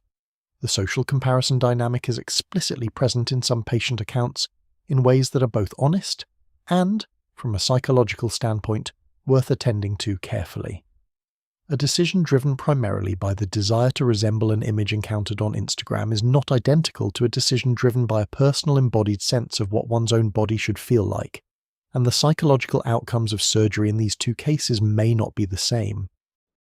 The empowerment framing that has become dominant in the public discourse around cosmetic surgery, the argument that a woman's decision to alter her body is a personal choice that should be respected without interrogation or moralizing, contains real substance and is easily deployed in ways that paper over more complicated questions. There is genuine substance to it. Women's bodily autonomy is real. The paternalism that has historically characterized medical discussion of cosmetic surgery is real, and the impulse to require that women justify their cosmetic choices to a level of explanation not required of any other personal decision is itself a form of the gender-based scrutiny that feminist critique has rightly challenged. And there are more complicated questions. A choice made on the basis of accurate, complete information is a different kind of choice from a choice made in an information environment shaped by marketing that emphasized aspiration and minimized risk. Autonomy is not simply the absence of prohibition, it is the presence of the conditions that allow a decision to be genuinely free and genuinely informed. The BBL patient who signed her consent form without having been given the comparative mortality statistics was exercising autonomy in the formal sense. No one had stopped her, but in a constrained information environment that the industry that built her demand had some responsibility for creating. The women who experienced serious complications from BBL procedures, the infections that required hospitalization, the fat necrosis that produced months of discomfort and altered results, the revision surgeries that were necessary to correct asymmetry, are part of the story in a way that requires care. Their experience is not a cautionary tale to be deployed against other women's choices. It is an account of what happens when risk is not adequately communicated, when settings are inadequate for the procedures they host, and when the financial interests of an industry are not aligned with the long-term well-being of the people it serves. The accounts of families who lost people to BBL deaths form a specific literature within the broader public record of the procedure's history. These are not clinical documents or regulatory filings. They are statements given to journalists, to investigators, to legislative committees, in the particular language of people who have been changed permanently by an event that the medical system has given them very little help understanding. They share certain features across the different cases and the different families and the different years. One is the description of the research that was done before the procedure. In almost every account, the family describes a woman who had done research, who had looked up the surgeon, who had compared prices and read reviews, who had talked to people who had had the procedure, who had found no information in the accessible channels of her research that clearly communicated the mortality risk in a form she could act on. The research was real. The information environment was inadequate to reveal what the research needed to find. Another shared feature is the description of the consultation experience. In many accounts, the family describes a consultation that was reassuring, professional, and focused on the result, the before and after photographs, the technique the surgeon used, the expected recovery timeline. In very few accounts is there a description of a consultation in which the specific mortality statistics were clearly stated, the comparison with other procedures explicitly made, and the three questions that separate a safe setting from an unsafe one answered in detail.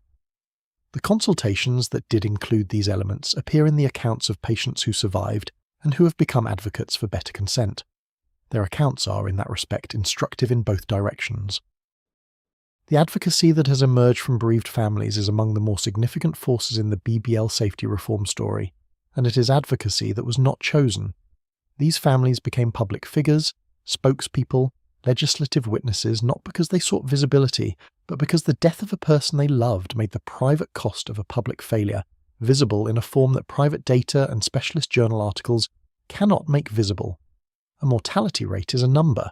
A mother who died is a person, and the family she left behind is a community, and the community's decision to speak publicly about what happened is a form of harm reduction that the professional community could not have achieved through its own channels alone. The cultural dimension of the AEBBL patient population, the specific meaning the procedure had in communities where the body ideal it promised was historically significant, is worth attending to in the context of the families who became advocates. These were not, in general, families for whom cosmetic surgery was a casual consumer choice, made in a context of abundant information and easy access to the best providers. They were families navigating a cultural aspiration with real roots in a market that offered multiple access points at dramatically different prices and safety levels, with an information environment that was not designed to make the difference between those access points legible. Understanding the advocacy these families have done requires understanding what they were navigating before the loss, as well as what they have carried since it. The economic decision architecture that surrounded the BBL choice for many patients in the peak adoption years is worth examining carefully, because it shaped the options available to women who were genuinely interested in the procedure and genuinely trying to make a responsible decision. The cost differential between a board-certified plastic surgeon at an accredited facility in a major US city and a practitioner at the less regulated end of the market was not marginal. The price difference between the safest available option and the least expensive available option could be $8,000 to $12,000 or more, a difference that was, for many women, not a matter of preference, but of access. The financing mechanisms that had developed around the cosmetic surgery market complicated this picture in ways that deserve attention.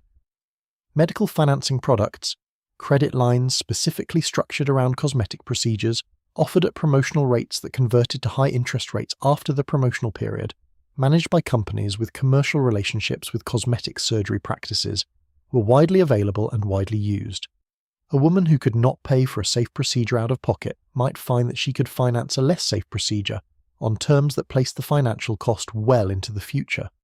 The financing effectively separated the decision moment from the financial consequence, and in doing so made the lower cost, lower safety option financially indistinguishable from the higher cost, higher safety option at the point of booking.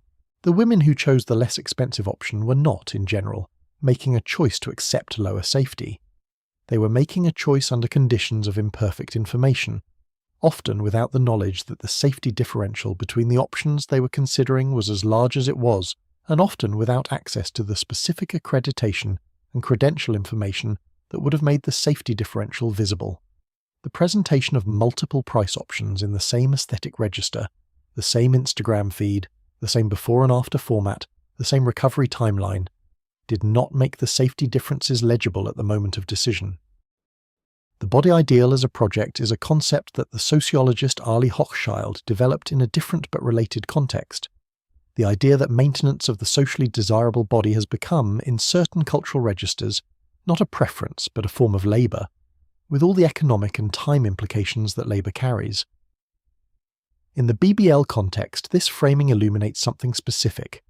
The women who were considering the procedure were often not doing so in a context of pure aesthetic preference. They were responding to social and professional environments in which the body ideal had real consequences, in which appearance affected how they were perceived at work, how they were treated in social contexts, how their own sense of self-worth related to their embodied experience. These were not trivial motivations, and treating them as such obscures the real weight of what the decision involved. The families of women who died following BBL procedures have in many cases chosen to speak publicly about their experience. The advocacy that has emerged from these families, demanding regulatory change, seeking accountability from the practices where their relatives died, working with journalists and with professional organizations to make the mortality data visible in a form that the general public can access and use, is among the more significant forces that has driven the improved safety conversation of the later years of this story. They did not enter this story as advocates. They entered it as families who drove to airports, who received phone calls, who were asked to provide identification in hospital waiting rooms. What they became was something the mortality statistics never anticipated. The Brazilian butt lift entered mainstream popularity approximately a decade ago.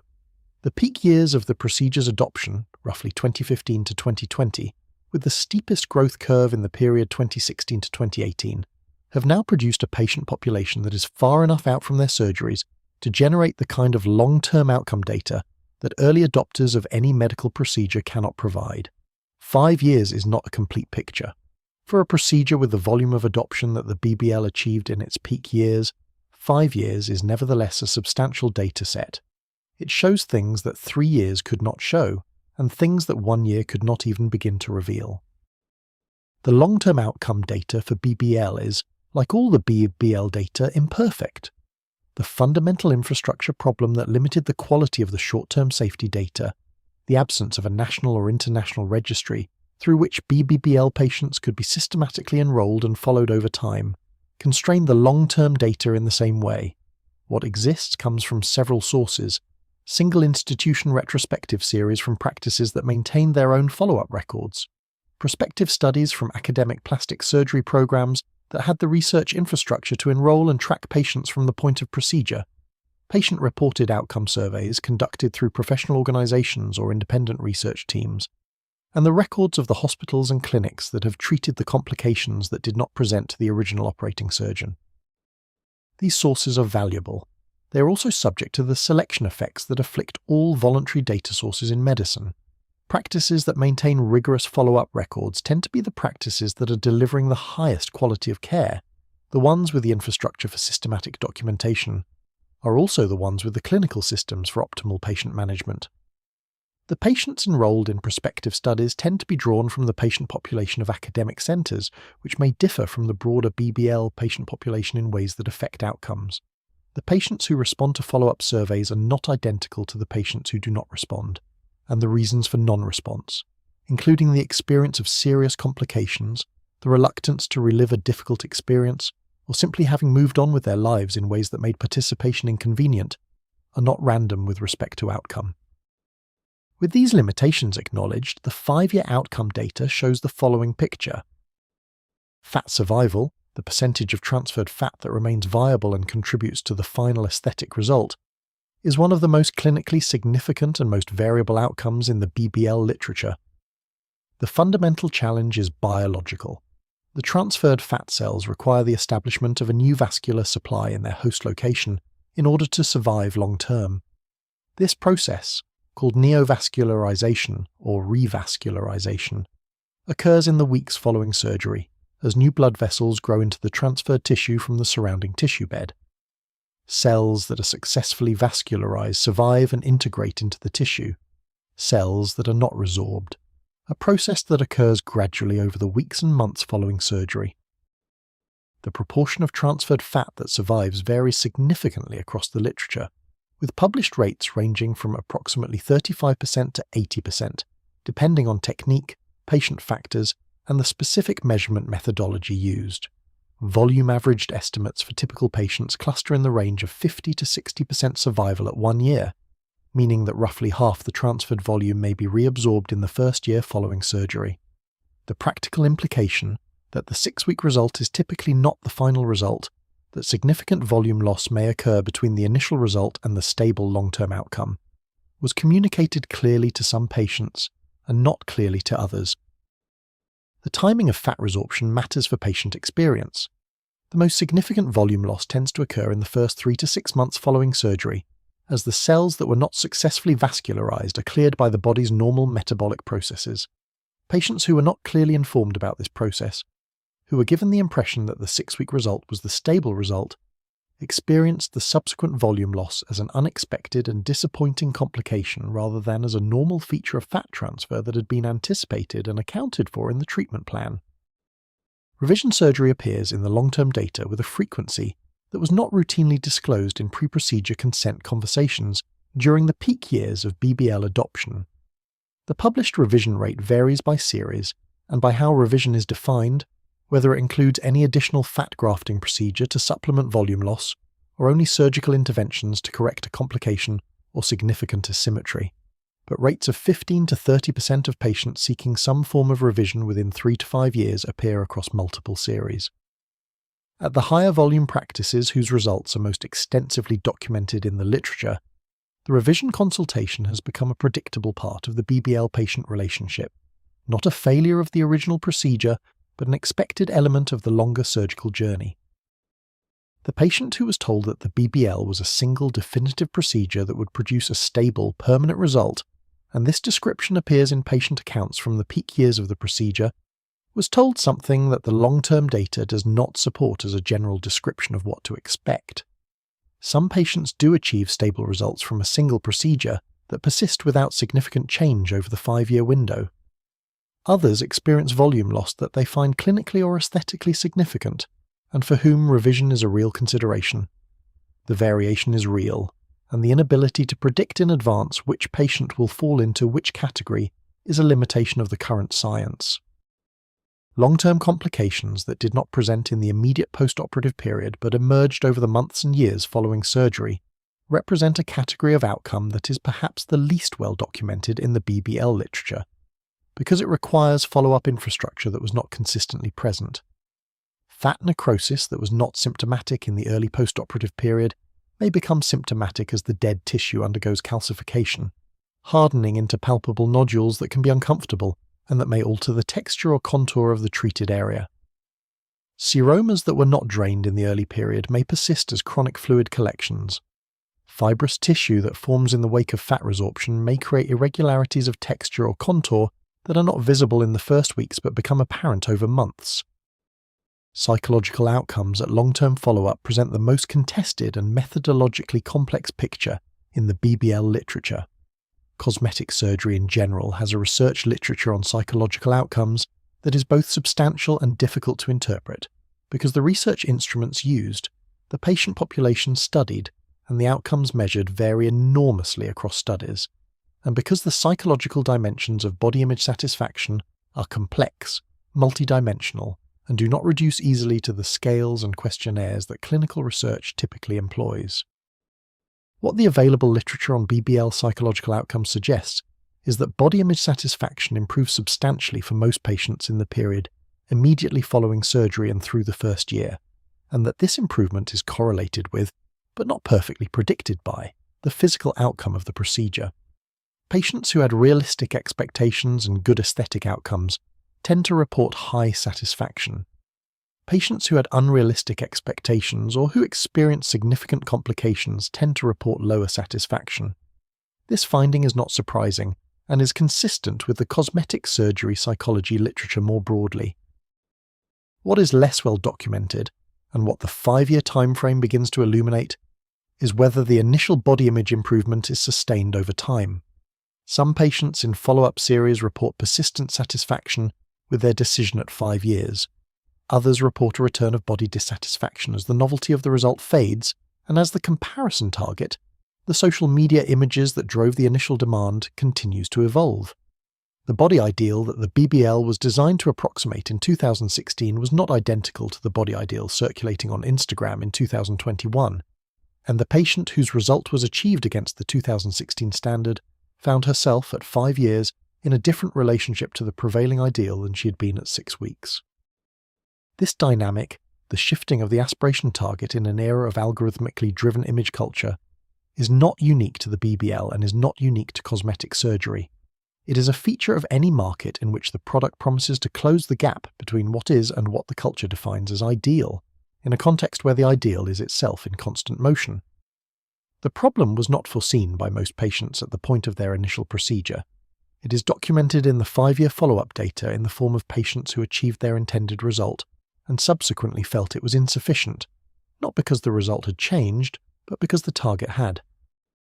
The mortality data at 5 years, the best estimate of the cumulative death toll attributable to BBL procedures performed during the peak adoption period, remains uncertain in ways that the data infrastructure does not yet allow to resolve. The figures that can be constructed from available sources suggest that the procedure has, over the period of its mainstream adoption, produced a number of deaths that is meaningfully larger than any comparable cosmetic surgical procedure, held alongside a procedure volume that has, at its peak, exceeded 200,000 annually in the United States alone, and against an estimated global volume that is several times that figure. The aggregate mortality is a number that has not been published in a single authoritative form and that the existing data infrastructure cannot yet support. What it is, approximately, is not small, and the women who make it up are not small either. They are individual people with names and families and things they were planning to do after they recovered.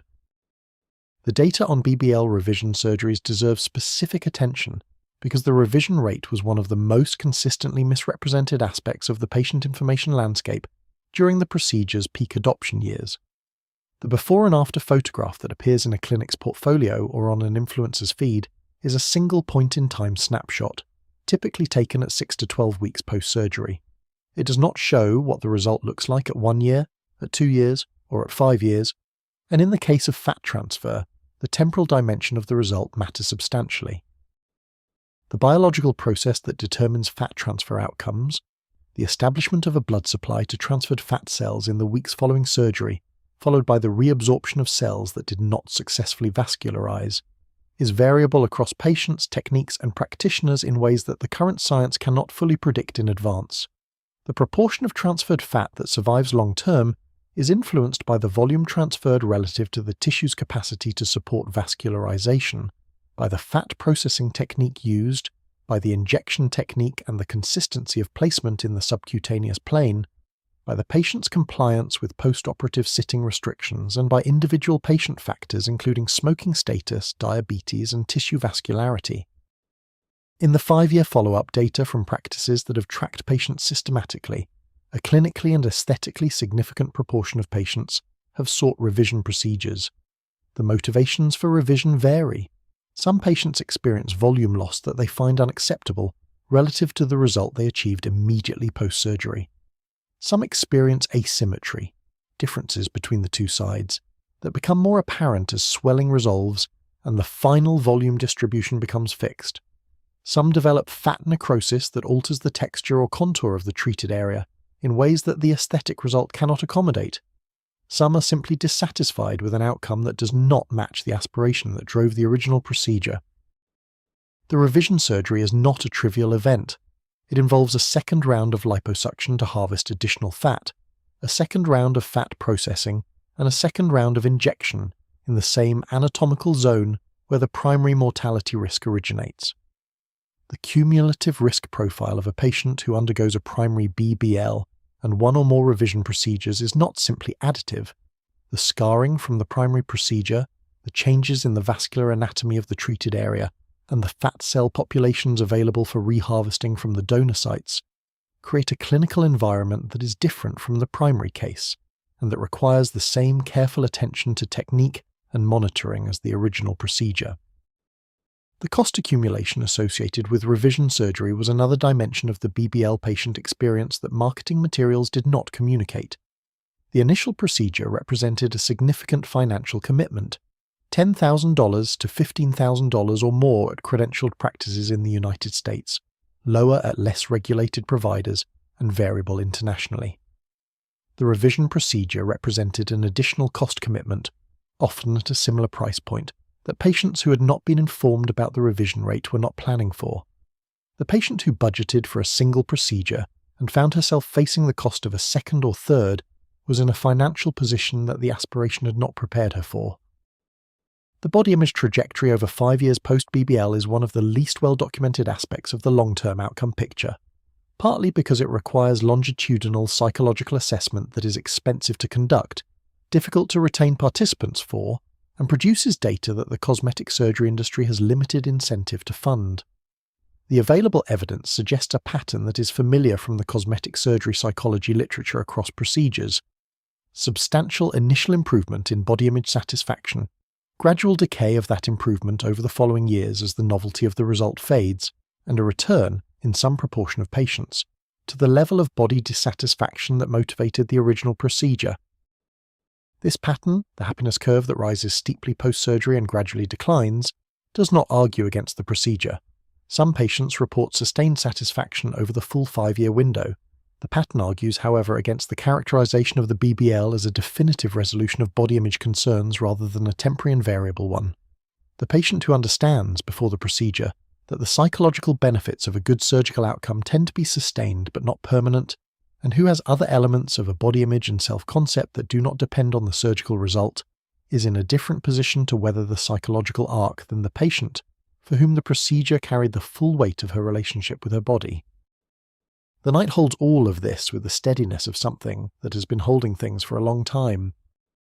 The surgical community's response to the BBL safety crisis was not only regulatory, it was also technical, educational, and cultural.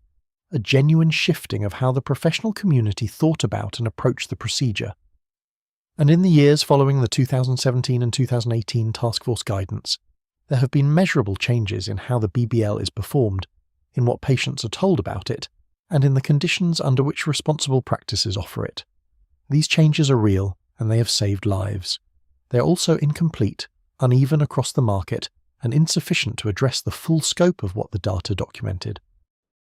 The most significant technical change was the migration towards subcutaneous-only fat injection as the standard of care. This transition, away from intramuscular injection and toward injection confined to the subcutaneous layer immediately beneath the skin, was advocated by the task force as the central technical response to the identified mortality mechanism. Moving the injection plane out of the zone of large-caliber gluteal vasculature reduced the risk of intravascular fat injection to a level that the available anatomy supported as meaningfully lower than the intramuscular approach. The adoption of subcutaneous-only injection was not instantaneous across the specialty, and the reasons for this are worth understanding in their full complexity. Some surgeons transitioned immediately upon reading the guidance, revising their technique in the light of anatomy they understood, and a mortality mechanism that the cadaveric studies had made legible. Some transitioned more slowly, through a period of gradual modification rather than immediate change. Some resisted the transition for reasons that range from genuine technical disagreement to commercial concerns about the aesthetic result that subcutaneous injection could reliably produce. The aesthetic difference between subcutaneous and intramuscular injection results was, and remains, a real clinical consideration. Intramuscular fat transfer, when performed successfully and without complication, typically produces a different degree of projection and fullness than subcutaneous transfer of an equivalent volume, because the muscle itself provides structural support for the transferred fat that the subcutaneous layer does not. The result achievable through subcutaneous-only technique can produce excellent outcomes. The technique has been refined significantly by surgeons who have committed to it and who have developed approaches to maximize its aesthetic potential, but it is not in all respects equivalent to the intramuscular result, and patient expectations that have been set by photographs of intramuscular results are not always satisfied by subcutaneous outcomes. The management of patient expectations became, in the wake of the technical change, one of the more practically significant clinical challenges for practices committed to the safer technique. The before and after photographs circulating on social media were, in many cases, the result of intramuscular procedures performed before the safety guidance was widely adopted. A practice that had transitioned to subcutaneous-only injection was showing patients results that had been achieved through a technique the practice no longer used, and that the results achievable through the current technique might not precisely replicate. Managing this gap honestly, resetting expectations, explaining the technique change and its rationale, providing results from subcutaneous procedures for comparison, required time, communication skill, and the willingness to risk losing patients who prioritize the intramuscular result over the safety of the subcutaneous approach. Real-time ultrasound guidance emerged during the post-crisis period as a proposed enhancement to the safety of the subcutaneous injection technique. The use of ultrasound imaging during the injection phase of the procedure allows the surgeon to visualize the tip of the injection cannula relative to the surrounding anatomy in real time, to confirm that the instrument is in the subcutaneous layer and not in or approaching the deeper muscular layer where the dangerous vessels lie. The technology is well established in other procedural contexts. The application to BBL was developed and advocated by surgeons who believed it could reduce the residual risk of inadvertent intramuscular injection, even in the hands of surgeons committed to subcutaneous technique. The adoption of ultrasound guidance for BBL has been slower than some proponents had hoped. The technology adds cost, the equipment, the training, and the additional time required for each procedure. In the economic structure of a practice performing many cases, this cost per case is real and has real implications for the practice's pricing and profitability. Some surgeons have argued, with some clinical support, that an experienced practitioner using careful technique with good anatomical knowledge does not require ultrasound confirmation, that the tactile feedback from the injection cannula, combined with the anatomical landmark-based technique that experienced surgeons develop, provides sufficient safety margin without imaging. Others maintain that the added verification of ultrasound cannot be dismissed, particularly given the speed of the embolic event and the narrowness of the margin between safe and unsafe injection depth. The debate about ultrasound guidance illustrates a broader tension in safety improvement efforts in medicine, between the incremental safety gain that an additional technical step provides and the practical resistance, based on cost, complexity, time, and in some cases genuine clinical disagreement that limits its adoption. In other procedural specialties, the introduction of imaging guidance has followed a pattern of initial resistance followed by gradual adoption as the evidence accumulated and as training and equipment availability improved. Whether BBL ultrasound guidance will follow the same trajectory remains to be seen. Patient selection has received increased formal attention in the post-guidance period. The recognition that not every patient is an appropriate candidate for the BBL, that the risk profile of the procedure is higher in patients with certain physiological characteristics, and that appropriate preoperative evaluation should identify and discuss these characteristics with the patient, has been incorporated into professional guidance and into the practice of surgeons who have engaged seriously with it. Patients with cardiovascular risk factors, with conditions that increase clotting risk, with insufficient fat for harvest, with anatomical characteristics that make the subcutaneous plane unusually shallow in the gluteal region. These patients may require modified approaches or may be better advised to consider alternative procedures. The informed consent landscape has changed in the wake of the task force reports, at least at the well-regulated end of the market. Practices that have taken the professional guidance seriously have updated their consent documentation and their consent conversations to include the specific mortality statistics, the comparative risk profile relative to other procedures, the rationale for the current injection technique and its safety advantages, and a realistic discussion of the revision rate and the nature of fat transfer as a process with biological variability. The informed consent conversation at a well-regarded practice in 2022 is, in most respects, a significantly more complete and more honest document than the equivalent conversation at the same practice in 2016.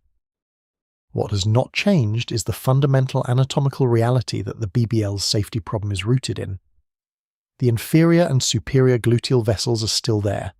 They still run through the tissue in the zone where BBL injections must be placed. The technical improvements of the post-crisis period, subcutaneous-only injection, ultrasound guidance where adopted improved patient selection, reduce the probability of entering these vessels during a safely performed procedure. They do not eliminate the possibility.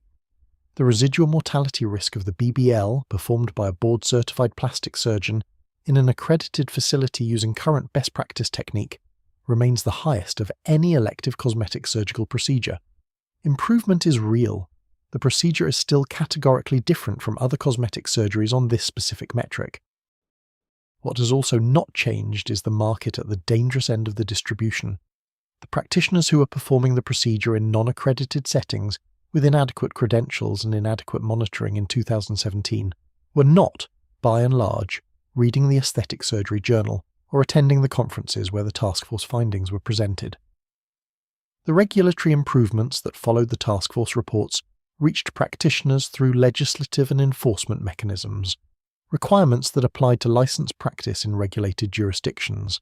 They did not reach practitioners operating outside those frameworks, in settings too peripheral to be consistently captured by the inspection and enforcement activity of the relevant authorities.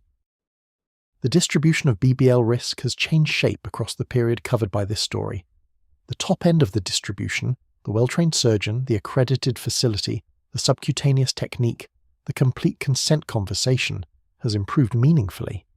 The bottom end has not improved at the same pace. The overall aggregate mortality figure has likely improved from its peak, but the improvement reflects the practice changes of practitioners who are already committed to safe practice and underrepresents the persistent dangerous conditions at the bottom of the market. This is not a counsel of despair. It is an accurate description of where the story is in the period that the title of this video describes. The improvement is real, the work is not done, and the women who walk into the waiting rooms on the well-regulated end of the market are, in a meaningful way, safer than they were at the beginning of this story, while the women who walk into the waiting rooms on the other end are facing conditions that have changed less than the professional community's published guidance suggests. The surgical volume question is one of the more practically significant variables in the BBL safety picture that the professional guidance has addressed with increasing specificity. The number of BBL procedures a surgeon performs per day, not per year, but per day, has implications for patient safety that are distinct from the surgeon's overall experience and technical skill. A surgeon who performs 3 or 4 BBL cases in sequence over a long operating day is a surgeon whose attentional and physiological resources are depleted for the later cases in a way that does not affect the surgeon who performs 1 or 2 cases per day. The evidence on surgical volume effects on complications is well established across many specialties. Outcomes are generally better in higher volume settings up to a point, after which the volume itself begins to create conditions that offset the experience advantage. In the BBL context, the high-volume daily scheduling that characterized the commercial end of the market, and that was sometimes celebrated as a mark of a popular in-demand practice, was identified in adverse event analyses as a specific risk factor. Some professional guidance addressed this directly, recommending limits on the number of BBL cases performed per day. The patient positioning during BBL surgery, almost universally prone with the patient face down, creates its own specific challenges that have received increased attention in the post-safety crisis guidance. Prone positioning has implications for airway management, for cardiovascular physiology, and for the ability of the anesthesia team to respond to acute deterioration. The prone position in a patient under deep sedation requires particular airway management expertise, and the time required to reposition a patient from prone to supine in an emergency, to perform chest compressions or to access the airway, is measurably longer than in supine surgery. Some practices have moved toward a lateral position for portions of the procedure, and this modification has received some attention as a potential safety improvement, though the evidence base is not yet definitive. The fat injection cannula characteristics have received specific attention in the post-guidance technical literature. The size, shape, and stiffness of the cannula used for injection affects both the surgical technique and the risk profile of inadvertent vessel entry. Larger diameter cannulas are less likely to enter small vessels, but may be more difficult to maneuver in the subcutaneous plane with the precision that optimal fat placement requires. Blunt tips reduce the risk of cutting through vessels, but do not eliminate the risk of entering them in large veins, where the pressure differential can draw the cannula tip into the lumen. Some surgeons have moved toward very small cannulas with low injection pressure as a technical approach to reducing the risk of intravascular injection, and this approach has the physiological advantage of reducing the rate at which fat enters the circulation even if vessel entry occurs. The patient education component of the BBL consent process has received increased attention as a safety element in its own right. Studies on post-operative compliance with sitting restrictions have found that compliance rates vary significantly depending on how clearly the instruction was communicated, how well the patient understood the clinical rationale for it, and whether the instruction was accompanied by practical advice about how to maintain the restriction during the activities of daily life. A patient who understands that sitting on the transferred fat during the revascularization period can kill the fat cells, produce asymmetry, and necessitate revision surgery is in a different position to comply with the restriction than a patient who was simply told to avoid sitting without the explanation of why. The education is part of the safety protocol. The follow-up structure of BBL practices has also been identified as a safety-relevant variable in the post-guidance period. Practices that have robust follow-up protocols, scheduled check-ins at 1 week, 4 weeks, 3 months, 6 months, and 1 year, are better positioned to identify and address complications early than practices whose follow-up is left to patient initiative. Early identification of infection, fat necrosis, seroma, or contour irregularities that can be addressed before they become more serious is one of the specific benefits of structured follow-up. In the medical tourism model, where the patient returns to her home country shortly after surgery, the follow-up structure is most difficult to maintain and most important to plan for explicitly. The changes in how the procedure is taught deserve mention in the context of what has changed at the systemic level. Plastic surgery residency training in the post-safety crisis period has increasingly incorporated specific instruction on BBL technique, on the anatomical rationale for the subcutaneous-only approach, and on the recognition and management of fat embolic events. Residents who trained before the safety guidance was formally incorporated into curricula received their BBL training in a different environment from residents trained after. The cadre of surgeons who will be performing the procedure in the next decade will, if the training programs have implemented the guidance consistently, be starting from a different baseline of technique knowledge than their predecessors. Hold both of those things as gently as the night holds them. There is a practical dimension to this story that it would be incomplete to omit. The history, the anatomy, the data, the demographics the regulatory landscape. All of this narrows, for any individual person who is actually considering this procedure, to a set of questions she can ask in a consultation room, not a long list, not a comprehensive interrogation that would be impractical in a clinical setting. 3 questions asked clearly and specifically in the room where the decision is being made. These 3 questions will not guarantee a good outcome. Surgery carries risk, the BBL carries more risk than most cosmetic surgeries, and even the most conscientious surgeon in the most well-equipped facility has outcomes that are not what everyone would wish. What these 3 questions will do is reliably distinguish between the practitioners who have engaged seriously with the safety evidence and those who have not, between settings that meet accreditation standards and those that do not, and between consent conversations conducted honestly and those designed primarily to reach a booking. They are not a foolproof test, they are the best test available. The first question is about the surgeon.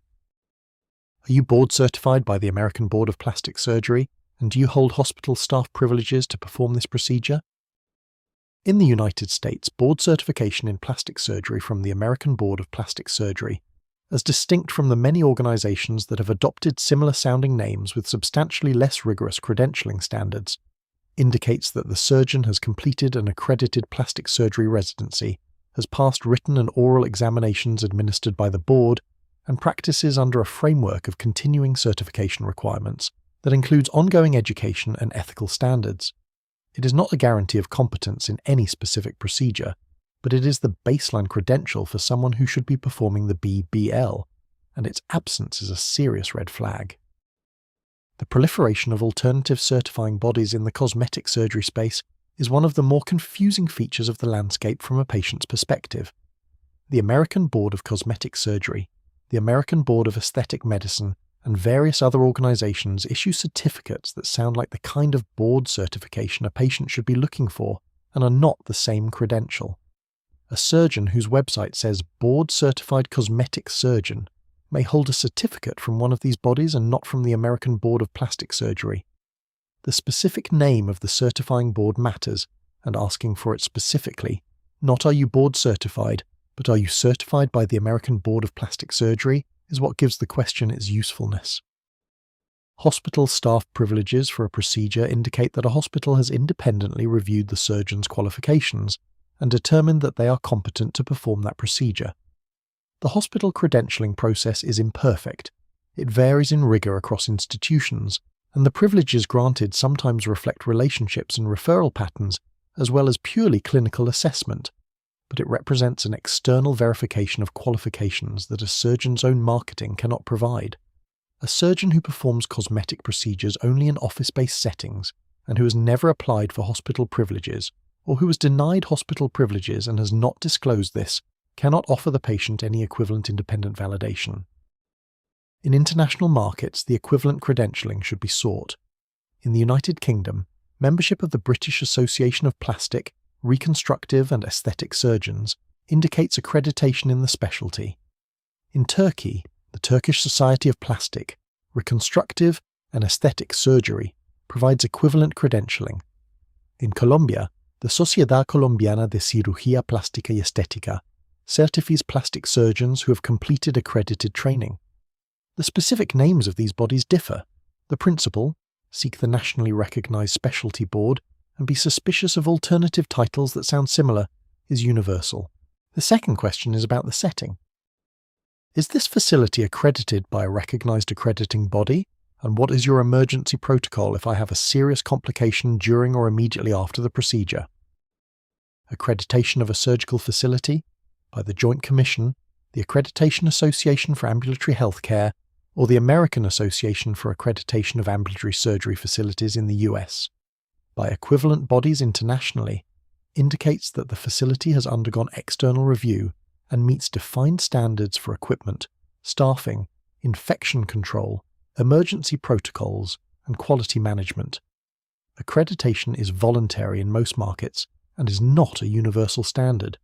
It is, however, a meaningful distinction between a setting that has been externally reviewed and one that has not. The specific question about the emergency protocol is valuable because a reputable, well-run practice should be able to answer it immediately and specifically. and the quality of the answer is itself informative. The correct answer describes a transfer protocol to a nearby hospital with which the facility has an established relationship, specifies the location of that hospital and the estimated time for transfer, describes the monitoring equipment that is present and active during the procedure, identifies the anesthesia provider by name and specialty, and explains what the first clinical steps would be if the patient showed signs of acute deterioration. A surgeon who gives this answer has thought about the emergency scenario and has procedures in place for it. A surgeon who responds with reassurance that complications are rare, or with a general statement that they would call 911, has not. The monitoring equipment question is worth being specific about. Pulse oximetry, capnography, which measures exhaled carbon dioxide and provides an early indicator of reduced cardiac output, and arterial blood pressure monitoring are components of the minimum appropriate monitoring for a procedure under deep sedation or general anesthesia. The presence of a dedicated anesthesia provider, a board-certified anesthesiologist or a certified registered nurse anesthetist under physician supervision, rather than surgeon-administered sedation, is a specific safety feature that the professional literature has identified as important. Asking directly about who manages anesthesia and how is not an unreasonable question, and any surgeon who is offering the procedure appropriately should expect and welcome it. The third question is about the mortality data. What is the current estimated mortality rate for the Brazilian butt lift? How does it compare to other cosmetic procedures I might consider? And can you specifically describe the injection technique you use and how it reduces the risk of fat pulmonary embolism? This question is the one that the consent process, in the peak years of the procedure's popularity, most consistently failed to prompt. A surgeon who cannot answer this question has not engaged with the professional safety conversation that has been ongoing since at least 2017. A surgeon who answers it with vague reassurance that the risk is very low, that they have performed many procedures without problems, that complications are rare, is providing a response that does not engage with the specific evidence and should be heard as a signal rather than an answer. The correct answer gives a mortality figure, approximately 1 in 3,000 based on the best available aggregate data, with the acknowledgement that this is likely an undercount and that individual practice rates may be higher or lower, depending on technique and setting. It puts that figure in the comparative context of other cosmetic procedures, the 1 in 47,000 for liposuction, the 1 in 57,000 for breast augmentation, so that the patient can understand what higher risk actually means in numerical terms. It then describes the specific injection technique the surgeon uses, explains the anatomical rationale for why subcutaneous injection is safer than intramuscular, and describes what specific measures the practice takes to monitor for and respond to early signs of fat embolic events. A surgeon who gives this answer is demonstrating several things simultaneously: technical knowledge of the relevant anatomy, familiarity with the professional safety literature, commitment to honest communication with patients, and the confidence in their own practice that makes transparency possible. The answer may take 5 minutes to give fully. It is 5 minutes that the consent process owes every patient. These 3 questions can be written on a notepad before the appointment. They can be read from the paper if needed. A question read from paper is not less valid than a question asked from memory, and the surgeon, who rolls their eyes at a patient who has prepared questions, has told the patient something important about the kind of practice they are running. The appointment is 30 minutes. The consultation is a sales encounter as well as a medical appointment. The decision being made is about the patient's body and the patient's life. 3 questions and the patients to hear the answers fully before proceeding is not excessive due diligence, it is the minimum. The first question, board certification by the American Board of Plastic Surgery or the equivalent national body, requires some unpacking because the terminology around surgical credentials is deliberately complex in ways that serve the interests of some practitioners in a market where credential verification is difficult. The American Board of Plastic Surgery is the relevant certifying body in the United States. Its certification requires completion of a specific training pathway that includes plastic surgery residency, demonstrated surgical volume and outcomes, and successful performance on written and oral examination. It is a credential with defined content and verifiable status through the board's public lookup database. There are other boards and certifications in the cosmetic surgery space that use language similar to the relevant credential in ways that are not equivalent. A surgeon certified by a board whose name includes the words cosmetic, aesthetic, or surgery.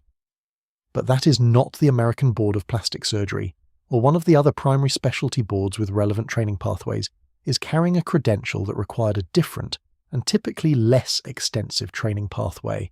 The specific question to ask is not, are you board certified, but are you certified by the American Board of Plastic Surgery? And to verify the answer through the board's public lookup tool before the consultation, so that the patient enters the room already knowing whether the credential she's being told about is the credential she's asking about. The second question, facility accreditation and emergency protocol, divides into two parts because they address different aspects of the facility's safety capacity. Accreditation by a recognized body such as the Accreditation Association for Ambulatory Healthcare, AAAHC, or the Joint Commission means that the facility has undergone an external inspection that verified compliance with defined standards for equipment, staffing, infection control, and emergency capacity. It means someone other than the facility's owner has assessed whether the facility is what it says it is. The accreditation status of a facility is also publicly verifiable, and verifying it before a procedure is a basic due diligence step. The emergency protocol question addresses something that accreditation does not fully cover: the specific plan for the specific complications that the BBL most commonly produces. An accredited ambulatory surgical centre has a general emergency protocol. What a BBL patient needs to know is whether that protocol includes the rapid recognition of fat pulmonary embolism specifically, the ability to identify the signs of sudden cardiovascular collapse that can precede the event, the immediate treatment steps, the transfer protocol to the nearest emergency department capable of managing the full cardiovascular emergency. A surgeon who can describe this protocol in specific and appropriate terms, who knows what the symptoms are, what the first responses should be, what the transfer process looks like, is a surgeon who has thought carefully about this risk. A surgeon who gives a vague or generic answer to a specific question about the BBL emergency protocol is communicating something important. The third question, mortality rate and injection technique, is the question that requires the most courage to ask because it is the question that most directly confronts the commercial nature of the transaction. A patient who asks a surgeon directly what mortality rate has been documented for this procedure and what injection technique the surgeon uses and why it is safer than alternatives is a patient who is treating the consultation as a clinical evaluation rather than a commercial transaction. Some surgeons respond to this framing poorly. They become defensive, or they redirect to their case volume, or they dismiss the concern with false assurance. The response to the question is itself information. A surgeon who answers the mortality question honestly, who can cite the task force figure, acknowledge that it represents a documented minimum rather than a complete picture, and explain what their specific technique does to reduce the risk, is a surgeon who has integrated the clinical literature into their practice in the way that the professional guidance requires. This kind of surgeon exists. The board-certified plastic surgeons who were performing the procedure at safe settings during the peak adoption years, using subcutaneous-only technique and appropriate monitoring, were producing outcomes that looked very different from the outcomes at the other end of the market. The question is designed to help a patient find this surgeon, or to discover that she is not in the room with one. The three questions are not exhaustive. A sophisticated medical consumer approaching a BBL decision would supplement them with research about the specific surgeon's case volume in this procedure, their complication and revision rates, the hospital privileges that indicate their ability to manage complications in a higher acuity setting, and the reviews from previous patients that go beyond the photographic result to describe the process and the experience of communication. But the three questions are the flaw, the minimum due diligence that the mortality risk of this procedure requires. They are simple enough to write on a piece of paper and carry into the consultation room. They require no medical background to ask. They produce answers that are informative regardless of the patient's prior knowledge level. They are, in a market that made due diligence difficult, the questions that could do the most practical good. Write them down. The night will still be here when you wake up. The questions can wait until morning. The Brazilian butt lift story is not entirely new. If you stand at a sufficient distance from this particular chapter of the relationship between beauty culture, medical intervention, and commercial interest, a pattern becomes visible that predates the procedure by decades and that will outlast it. The pattern has the same essential shape each time it completes a cycle, and understanding that shape is one of the more practically useful things this story has to offer, because the cycle does not stop with the BBL, and the next iteration of it is probably already building. The pattern begins with a body ideal, not a stable, timeless standard. Beauty ideals are never stable or timeless, though they often present themselves as natural and inevitable, but a historically specific construction that is produced and maintained by the cultural and economic forces of a particular moment. The body ideal of the 1990s valued extreme thinness. The body ideal of the 2000s valued a specific kind of curvature. These are not opposites in any deep sense. They are different specifications of the same fundamental proposition, which is that there is a correct shape for a woman's body, and that it is not the shape most women's bodies naturally take. Once the ideal is established, the gap between the ideal and the actual body becomes the commercial opportunity. The gap is not a natural phenomenon, it is engineered by the distribution of the ideal, a body ideal that no one could see, that was not reproduced on the covers of magazines or in the feeds of social media platforms, would not be an effective driver of the market that sells products to close the gap. The ideal must be visible, persistent, and aspirational for the gap to function as the commercial mechanism that generates demand. The cultivation of the gap is itself a business. Into the gap comes the medical intervention. In the 1990s, the intervention associated with the thin ideal was primarily non-surgical. The appetite suppressants, the diet drugs, the medically supervised weight loss programs that promised to achieve through pharmacology what the exercise and restriction approaches of the preceding years had not reliably produced. In the 2000s, the intervention was surgical, the BBL, offering to redistribute existing body mass into the configuration that the ideal prescribed. The character of the intervention differs across eras. The structural position it occupies, the product that bridges the gap between the ideal and the actual body, is the same. The safety data for the intervention follows its commercial adoption rather than preceding it. This is almost structurally inevitable, because the data cannot precede the adoption. The adverse event data requires a population of people who have had the procedure, and that population grows with the procedure's adoption. But the specific form that the lag takes, in which clinical concerns accumulate in the professional community before they are communicated to the public, in which the marketing of the procedure to the patient population is not accompanied by the safety information the clinical community has been assembling, in which the data that is published in specialty journals is not translated into the patient information that waiting rooms provide. This specific form is not structurally inevitable. It is the product of choices about communication, about disclosure, about the relationship between commercial interest and patient information that individual actors and institutional structures make. Silicone breast implants, introduced commercially in 1962, followed a version of this pattern that played out over decades rather than years. The initial adoption was driven by the specific body ideal of the era, the breast shape that the cultural moment valued, and by the promise of surgical achievement of that ideal. Concerns about implant rupture, capsular contracture, and the possible relationship between silicone implants and systemic disease accumulated in the specialist literature through the 1970s and 1980s.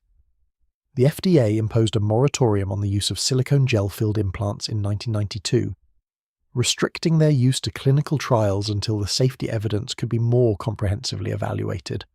The moratorium was lifted in 2006 when the agency concluded that the evidence supported safety in general use.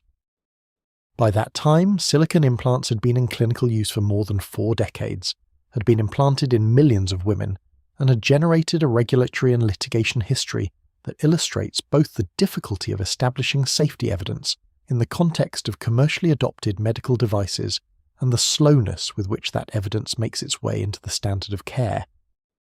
Fen-phen, the combination of fenfluramine and phentermine used as a weight loss drug in the 1990s, represents perhaps the most directly analogous case to the BBL's risk profile in the history of body ideal-driven medical interventions.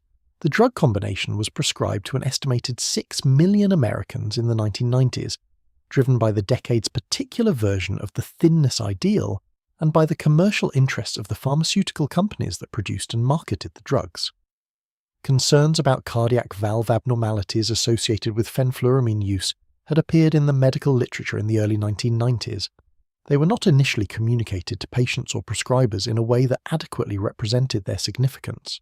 When the evidence of serious cardiac valve disease and pulmonary hypertension associated with fen-phen became incontrovertible and was published prominently in 1997, the FDA requested voluntary withdrawal of the drugs, which occurred in the same year. By that point, the harm had accumulated across a patient population that numbered in the millions. The subsequent litigation, which resulted in settlements totaling more than $14 billion, represented the largest medical device liability resolution in US history to that point. The polyimplant prothèse breast implant scandal, in which implants manufactured in France from industrial-grade silicone rather than medical-grade material were implanted in an estimated 300,000 to 400,000 women worldwide between approximately 2001 and 2010, illustrates the international dimension of the pattern, the way that regulatory failures in one jurisdiction can harm patients across many. The implants were certified by a European notified body under a regulatory framework that was subsequently found to have significant vulnerabilities and were distributed and implanted across Europe and in other markets before the manufacturing fraud was discovered. The French health authorities ordered the recall and replacement of the implants in 2011. The harm had occurred across a decade and across dozens of countries. Industrial silicone injections, a procedure in which unlicensed practitioners injected industrial-grade silicone directly into the buttocks, hips, and breasts to produce volume without surgery, represent the immediate precursor of the BBL in the market for buttock enhancement. The deaths and serious complications associated with silicone injections were documented across the 2000s and into the 2010s, appearing in emergency medicine and plastic surgery literature as cases that should have prompted regulatory action and public health communication that would have affected the subsequent development of the BBL market. Some of the deaths from silicone injections occurred in the same geographic markets, and in some cases the same facilities, where BBL deaths subsequently occurred. The pattern was visible. It was not acted upon with the consistency and force that the evidence warranted. Ozempic and the GLP-1 agonist class of weight management drugs represent the current iteration of the cycle in its pharmaceutical form. These drugs, semaglutide and its analogues, were developed as treatments for type 2 diabetes and were subsequently found to produce significant weight loss as a secondary effect. They have been prescribed and are being prescribed with rapidly increasing frequency for weight management in patients without diabetes, driven by the same cultural imperative for thinness that drove the diet drug market of the 1990s, and generating both genuine medical benefit for patients with obesity-related health conditions and a set of emerging questions about long-term effects, thyroid cancer risk, gastrointestinal complications, muscle mass loss, pancreatitis, that the current evidence base has not yet fully resolved. The pattern with GLP-1 agonists is in its early chapters. The drugs have real and documented medical benefits for specific patient populations. They are being adopted in a broader population than that for which the evidence base was generated. The long-term safety profile is not yet fully known. The cultural drivers of demand include body ideals that have not changed in their fundamental character since the 1990s, only in their specific contour, and the gap between what the clinical evidence says about appropriate use and what the commercial and cultural forces driving prescribing rates are producing is a gap that the research community has identified and the regulatory community is beginning to address, while the prescriptions are being written at a pace that the safety data has not yet caught up with. This is not a prediction that GLP-1 agonists are the next fen-phen. It is an observation that the structural position they occupy in the relationship between body ideals, medical intervention, and commercial interest looks, from the distance that historical perspective provides, familiar. The safety literature for fen-phen looked, in 1994, like a set of specialist concerns that had not yet reached their full significance. The BBL mortality data looked, in 2015, like a set of clinical observations that had not yet been formalized into professional guidance. The GLP-1 long-term safety questions look, in 2024, like a set of emerging signals that the current evidence cannot yet assess definitively. None of these observations means the concerns will materialize into the kind of harm that fen-phen and the BBL produced at their worst. They mean that the pattern is worth looking at clearly, without the reassurance of the current moment, which is always the reassurance of insufficient time. The BBL's place in this pattern is not at its end. The procedure continues. The demand has not collapsed. The improvements in safety practice at the well-regulated end of the market are real and meaningful, and they coexist with the persistent conditions at the other end that the 5 years of data have not resolved. The conversation continues, in professional bodies, in regulatory agencies, in the online communities where patients share their experiences, in the living rooms of families who have become advocates for reasons that were not their choice. The women who come next to the waiting room deserve what the women who came before them were not given. The full picture, clearly stated at the beginning, not at the end of a consent form, not buried in a specialist journal, at the beginning, in the room, in the language that makes the numbers mean something to the person whose body they are about to describe. The pharmaceutical weight loss cycle of the 1990s and the BBL cycle share a structural feature that is worth examining carefully. Both involved harms that were disproportionately borne by women, and both operated in a cultural environment that made the medical and commercial systems less likely to take those harms seriously than an equivalent harm to a different population might have been. The women who took fen-phen and developed cardiac valve disease were not a marginal population. They were a mainstream one. Middle-class women seeking weight loss in a cultural environment that had very effectively communicated that weight loss was necessary for health, attractiveness, and social acceptance. Their harm was eventually taken seriously, but only after it had accumulated at scale and been quantified in litigation that the pharmaceutical industry could not absorb. The women who underwent BBL procedures in the dangerous settings of the peak adoption years were also not a marginal population, though the demographic concentration of the worst outcomes in Black and Latina communities meant they were a population for whom the mainstream media's capacity for concern was, historically, somewhat attenuated. The pattern by which harm that falls disproportionately on women of colour receives less immediate media attention and less rapid regulatory response than equivalent harm in other populations is one that researchers in health disparities have documented across many settings. Its possible operation in the BBL story is a question worth posing, even if the evidence for it is inferential rather than direct.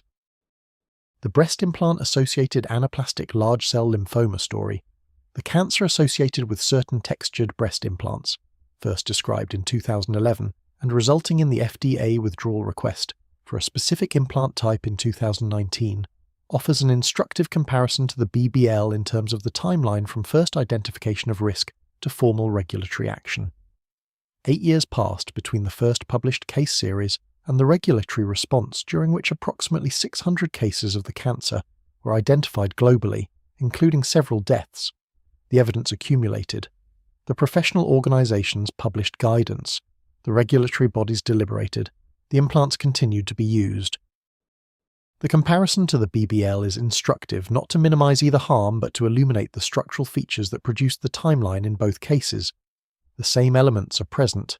A procedure driven by cultural aspiration and commercial demand. A risk identified by clinical practitioners before it was formally quantified. A professional response that preceded the regulatory response, and a gap between the first visible safety signal and the formal action that protected future patients during which current patients continued to be exposed. The gap is not random. It is the product of the same structural conditions, the primacy of commercial interest, the speed differential between market and regulation, the difficulty of quantifying harm in the absence of mandated reporting, that produced the equivalent gap in the BBL story. The Ozempic phenomenon of the early to mid-2020s represents the next chapter in the long story of body-ideal-driven pharmaceutical intervention, and it presents the same structural template in a form that is new in its specific mechanism and deeply familiar in its surrounding conditions. The GLP-1 agonist drugs, semaglutide, marketed as Ozempic for diabetes management and Wegovy for weight management, and its successors, have produced clinically significant weight loss in clinical trials and in real-world use. They have also produced a cultural moment that looks, to anyone who has been watching the pattern, very familiar. The cultural aspiration is there. Thinness, specifically the thinness that is culturally associated with health and attractiveness in the mainstream Western aesthetic, which was the aspiration of the 1990s, and which never entirely stopped being the aspiration even during the period when the fuller silhouette of the BBL era was the dominant public image. The celebrity adoption of the drug class is there, functioning as the aspirational signal that celebrity use of amphetamines and then fen-phen had functioned in previous eras. The prescribing patterns that have extended beyond the clinical population for which the evidence is strongest, patients with obesity-related comorbidities, for whom the risk-benefit calculation is clearly favourable, into a population seeking cosmetic weight loss for primarily aesthetic reasons are there. The questions about long-term safety that the current evidence base cannot yet answer are there. This is not a prediction. The GLP-1 drugs may turn out to have a long-term safety profile that justifies their broad use. The current evidence on their benefits is genuine and significant. The point is simply that the structural template, the aspiration, the commercial interest, the adoption ahead of the evidence, the deferred reckoning, is recognizable, and that recognizing it is more useful than discovering it again at the back end of the cycle. That is the most direct thing this story can say. The rest is history, pattern, and the particular quiet that comes from understanding something that you cannot unlearn. Come back to the waiting room. It is exactly as you left it. The cool air, that specific, deliberate cool that expensive medical offices maintain, the kind that makes you feel slightly underdressed even when you're not. The sand-coloured chairs arranged so that no one has to sit facing anyone else directly. The magazines on the low table, their pages still turned to the same photographs, the same smooth curves and impossible proportions, the same aspirational light on the same aspirational bodies. The receptionist at her precise white desk, the soft hum of the diffuser, the faint floral scent that still resists identification. The corridor beyond the door, where sounds of distant appointments come and go. It is 2022. It is 2017 when the first task force report was filed. It is 2015 when the waiting lists at Miami clinics were filling faster than anyone had thought to ask about what happened to the people who came off them. It is every year between those years, and every year since, and the waiting room is always waiting. This is what waiting rooms do. They contain the present tense of a decision in progress, and they are indifferent to the history that surrounds them. You know something now that the magazines on that table have not found room for. You know the number, 1 in 3,000, and likely more. You know it is the highest mortality rate of any elective cosmetic surgical procedure, that it sits in a category that liposuction at 1 in 47,000 and breast augmentation at 1 in 57,000 do not occupy, that the comparative context is the most important thing that went missing from the consent conversations of the peak adoption years. You know that the number is an undercount, that it was assembled from voluntary reporting by board-certified plastic surgeons who are the fraction of the market most likely to be following the guidance, and that the full number includes cases that no registry has captured from settings that no inspection has reached. You know the mechanism, fatten the vasculature, travelling from the inferior gluteal vein toward the right side of the heart and into the pulmonary arteries, the obstruction that follows, the speed of the cascade, the narrowness of the margin between stable and catastrophic that the anatomy of the gluteal region produces. You know that the task force's cadaveric studies placed the cannula tip in consistent proximity to that vein in the injection zone used by standard intramuscular technique, and that the change to subcutaneous-only injection was not a refinement of the old technique, but a movement out of the danger zone into a different anatomical plane. You know the geography, the Miami clinic clusters, the Istanbul packages, the Medellin waiting lists, the converted commercial spaces with inadequate monitoring and compressed scheduling, and surgeon-administered sedation, and patients who were told they were in an appropriate surgical setting, and were not. You know that the demographic distribution of the fatalities at the dangerous end of the market followed the demographic distribution of economic access, that the women who died disproportionately were Black, Latina, from lower income backgrounds, from communities for whom the cost differential between the safe and the dangerous end of the market was the determining variable in which end they accessed. You know the names of the surgeons who raised their hands in conference rooms and professional organisations before the formal data existed, who stood up with their case reports and their anatomical studies and their professional reputations and said that something was wrong with how this was going. You know that they were right and that they had to fight for the recognition of the thing they were right about in the way, that people always have to fight for acknowledgement of uncomfortable evidence in systems where the evidence is expensive. You know the regulatory geography, the Florida legislation of 2019, the UK updated guidance, the patchwork of state-by-state improvements that represented genuine progress and genuine insufficiency simultaneously. You know that the most dangerous practitioners were the least likely to be reached by any of these mechanisms, and that the gap between regulation as written and regulation as enforced has its own geography that does not always align with the geography of the harm. You know what 5 years of follow-up data looks like. The fat survival rates, the revision rates, the complication curves, the psychological outcome literature that is both genuinely reassuring for many patients and subject to selection effects that make it difficult to read as a description of all patients. You know that the data was collected imperfectly from a population that was never comprehensively registered, and that the full picture will require more time and better infrastructure than the 5 years covered by this story have produced. You know the 3 questions, the ones about the surgeon's board certification and hospital privileges, the ones about the facility's accreditation and the emergency protocol, the ones about the specific mortality figure and the injection technique and the anatomical rationale for why one approach is meaningfully safer than another. You know what a good answer looks like and what an insufficient answer sounds like. You know that the quality of the answer to the 3rd question tells you something about the quality of everything that would follow if you booked. You know the pattern, fen-phen and silicone injections and PIP implants, and the GLP-1 agonists that are in the early chapters of a story that is too new to have its ending yet. You know that the pattern has a consistent shape, and that the consistent shape is not accidental. The ideal is built before the intervention is available. The intervention is commercialized before the safety data is complete. The safety data follows the adoption, trailing it by years, arriving through channels that are not the channels through which the marketing travels. The harm accumulates in the gap between the channels. The reckoning comes after the accumulation. The reckoning is partial. The next iteration of the cycle begins.